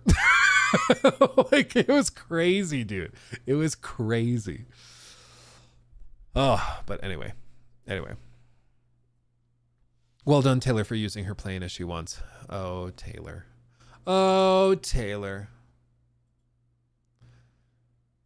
Yeah, it doesn't, I think Taylor Swift and Kanye and what was the other one? The makeup guy. What is it? Jeffree Star. I think they all have houses up in like Cheyenne, and a couple of them are right around Laramie as well. They have properties up there because it's like a tax haven too. I did drive next to Jeffree Star once. He was on I-25. If you don't know Jeffree Star is like the makeup influencer or whatever. looks a bit like an alien. But I did see this car, like this exact car. This like pink, very unique Rolls Royce. Oh, my camera's covering it. Very unique Rolls Royce SUV or whatever. I don't even want to think about how expensive this car is, but I saw him driving this on I-25, very close to where I live, headed up to Wyoming. So I guess came down to Colorado for something. Maybe it was coming back from the airport or something like that. But yeah, I saw this car, and then like the license plate was something like J-Star 7 or whatever it was. I was like, oh, yep, that's Jeffree Star. Okay. There you go. Patrick Starr's brother. Maybe it's possible. Yeah. Yeah. Jeffree, whatever you think Jeffree is like, or like political affiliations or religious whatever you think, probably is not what Jeffree actually believes in things. Very unique individual. Very, very unique individual. I've not kept up or seen anything since I like Googled him when I saw the car, but yeah. Okay. Did I catch up on that? Is there a mod to fix, or is there a mod that will make my family not disappointed in me? It's a great question, KM. If anybody knows, let me know as well. Brass Dragon, thank you also for the membership. Jack, thank you for the 5 as well, just as the founding fathers intended. That was long enough ago that I'm not sure what that was referring to. I am sorry. He believes in money. Yeah, I think that's a I think that's probably the best description. Yeah, I think that's probably the best one. The mod is called Money. Oh, there you go. Yeah, just get some money and then you'll be fine. Do we know if we get 2 maps or just 1? At launch for Marathon, we get 3, and then the 4th map is coming after launch. Yeah. 53 Nights asking to see some Tiggle biddies. How dare you? How dare you? Thank you for the 2 months, by the way. Okay. I think we caught up. I think we're caught up there. Ja Praises, thank you also for the tier 1. I did see Jacob's comment. Jacob's like, there's no way we can turn this into a stream clip. Looking at the Stellar Blade mods. Honestly, fair. It is a weird one. I think it could do well because it's so insane. Just a look at Stellar Blade's insane mods. Maybe it's a clip. Maybe we do that on the Clips channel. Maybe it does better there. I'm not sure. But that could potentially be the solution. But anyway. What did I miss? Oh, well, you were coming back right as I was about to wrap up because it's almost 2. So I was just about to call it.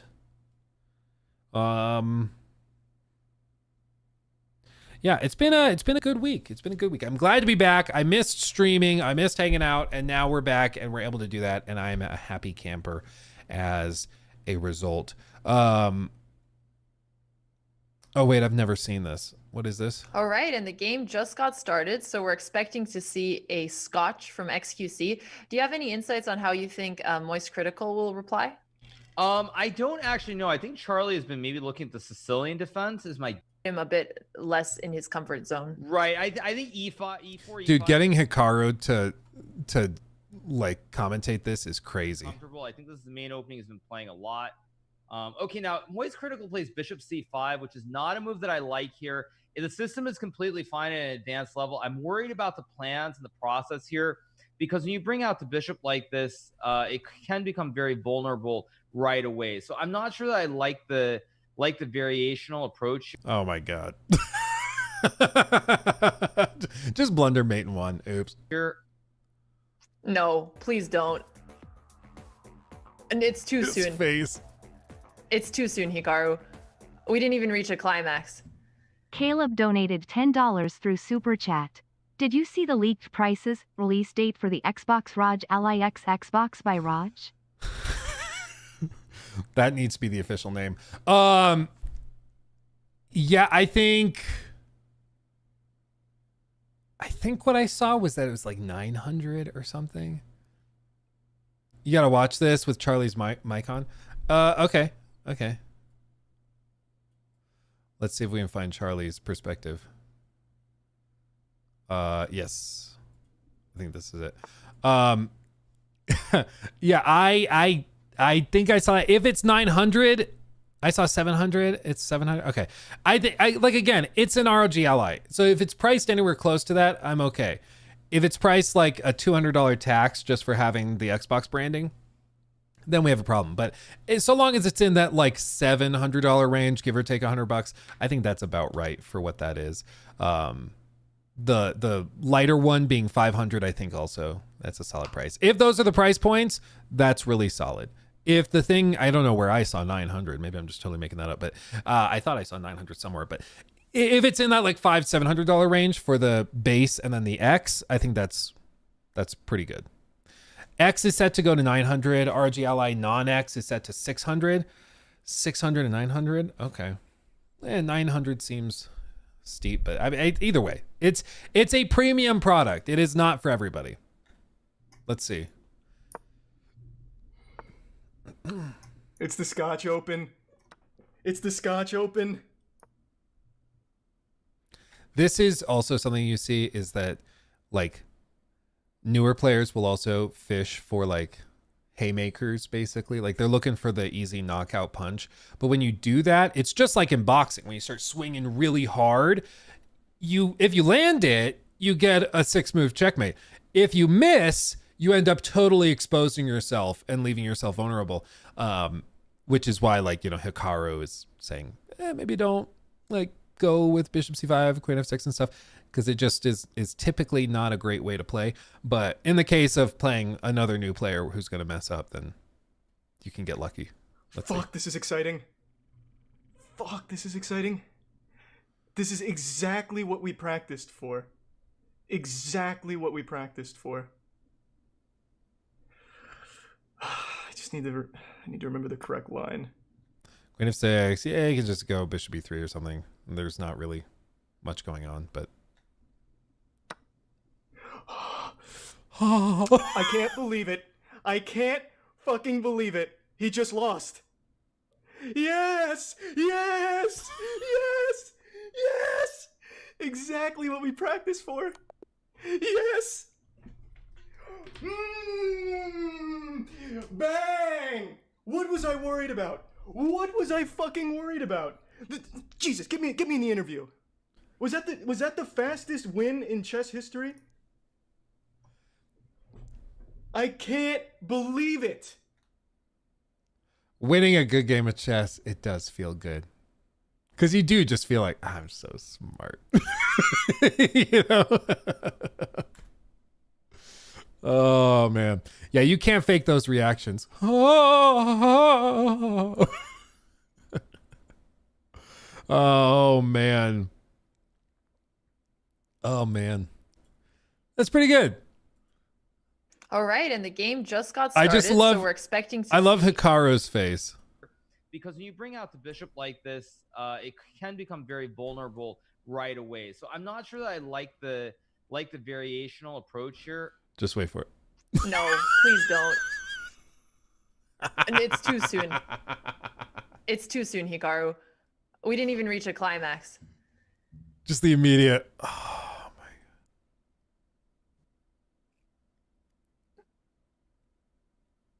God. You know, when I said it'd be fun to see a checkmate in 4 earlier, I was joking. It wasn't real.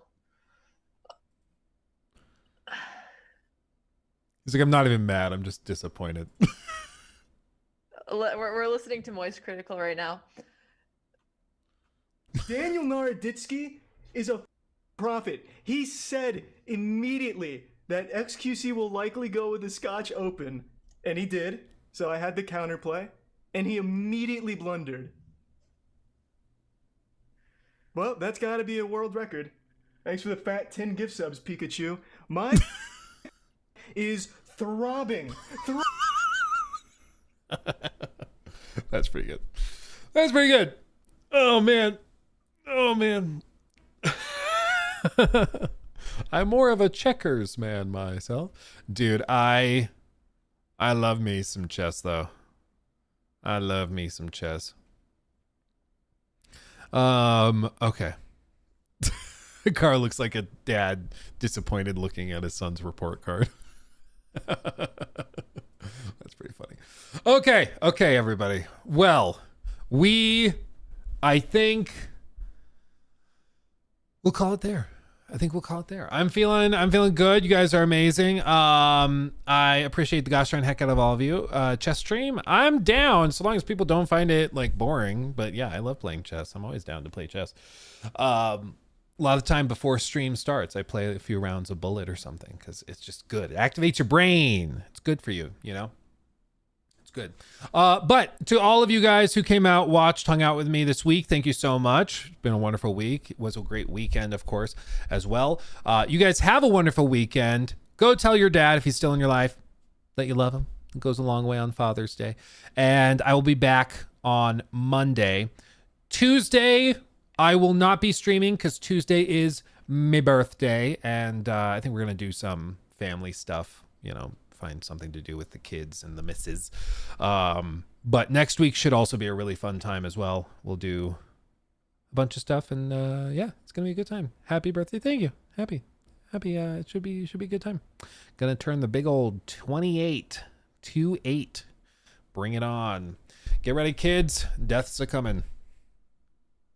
Gonna be good. And of course, shout out once more for the shirt. Thank you, Noah. Until next time, my friends, much love, hugs and kisses. Bye-bye.